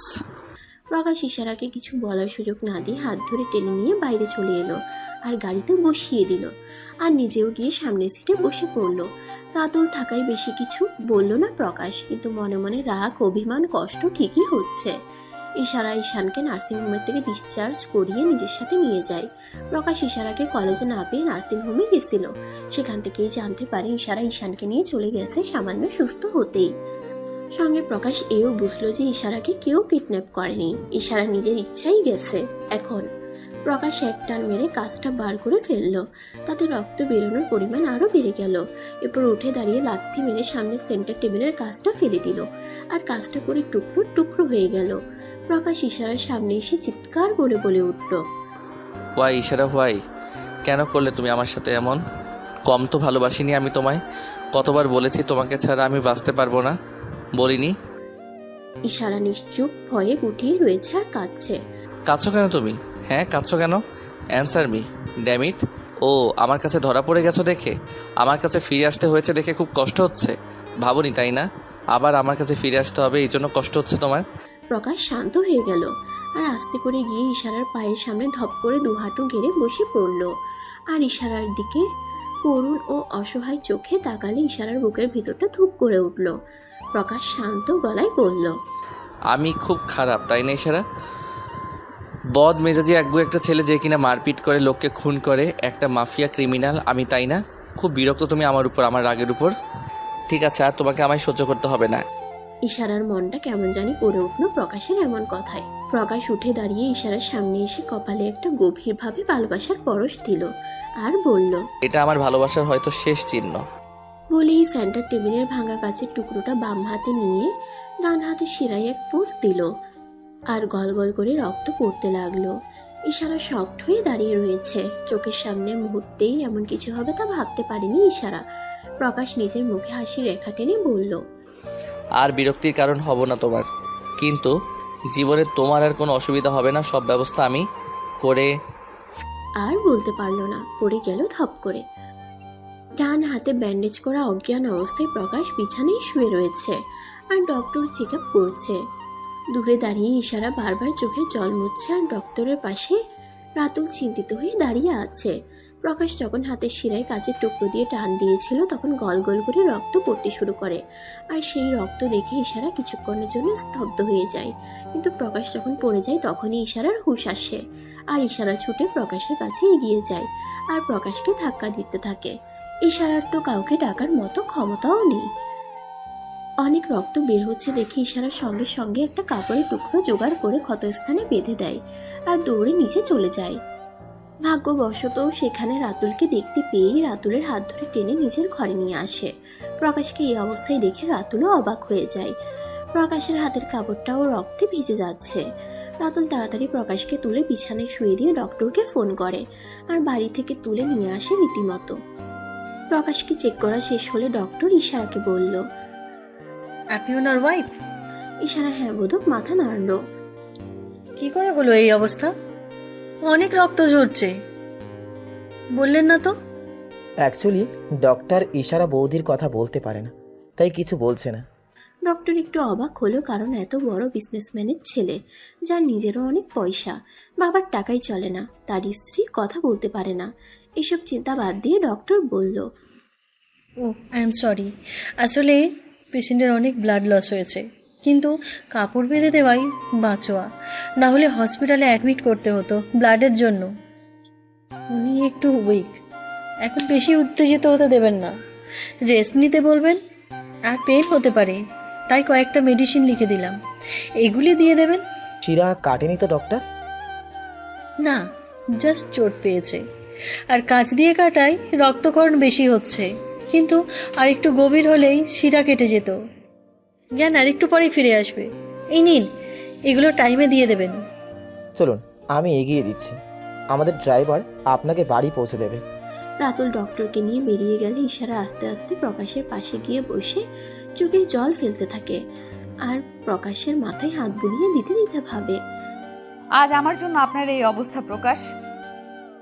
বিশ্বাস করুন, আমি চাইনি আপনাকে আঘাত করতে, চাইনি। আমি এই কয়েকদিন আপনার থেকে দূরে থেকে আমিও ভালো ছিলাম না। প্রত্যেক মুহূর্তে আপনার কথা মনে পড়তো আমার, আপনার যত্ন ভালোবাসা সব মনে পড়তো, কিন্তু আমি নিরুপায় ছিলাম, বিশ্বাস করুন। ইশারা যেহেতু প্রকাশের দিকে ঝুঁকেছিল, তাই ইশারার চোখের জলগুলো প্রকাশের গলায় পড়ছিল, চিবুকে পড়ছিল, আর আস্তে আস্তে সে সময় প্রকাশের জ্ঞানও ফিরছিল।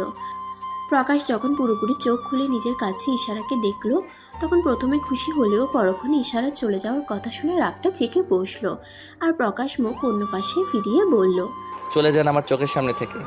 প্রকাশের কথায় ইশারা চোখ খুলল। প্রকাশের জ্ঞান ফিরেছে এই দেখে ইশারার মুখে হাসি ফুটে উঠল, কিন্তু প্রকাশের কথাটা কানে গেল না সেই আনন্দে। তাই প্রকাশের মাথায় হাত দিতে গেলেই প্রকাশ বাম হাত দিয়ে ইশারার হাতটা ধরে নেয় আর বলে, আমি তো বললাম আমার চোখের সামনে থেকে চলে যেতে, কথা কানে যায় না? আমি তো জানতাম আপনি কানে শুনতেও পান। প্লিজ প্লিজ প্লিজ চলে যান আপনি আমার সামনে থেকে। আপনাকে দেখলেই আমার জীবনের প্রথম ভুলের কথা মনে পড়ে যায়। আপনাকে ভালোবেসে আমি আমার জীবনের সবচেয়ে বড় ভুল করেছি। আপনি আমার সামনে থেকে যান, না হলে আমি আবারও কিছু একটা করে বসবো। ইশারা আর কিছু না বলে কাঁদতে কাঁদতে চলে গেল দৌড়ে, আর প্রকাশ বিছানায় মাথা টেকিয়ে নিজে নিজে বলতে থাকলো, এত ভালোবাসলাম তোমাকে, তারপরেও তুমি আমাকে ছেড়ে চলে গেলে কেন ইশারা? আমাকে কি সত্যি ভালোবাসা যায় না? এখন থেকে তুমি যা চাইবে সেটাই হবে। আমি আর তোমার কাছে ভালোবাসার কথা বলবো না, কোনো অধিকারও খাটাবো না, কিন্তু আমি চাইলেও তোমাকে না ভালোবেসে থাকতে পারবো না, সেটা আমার পক্ষে অসম্ভব।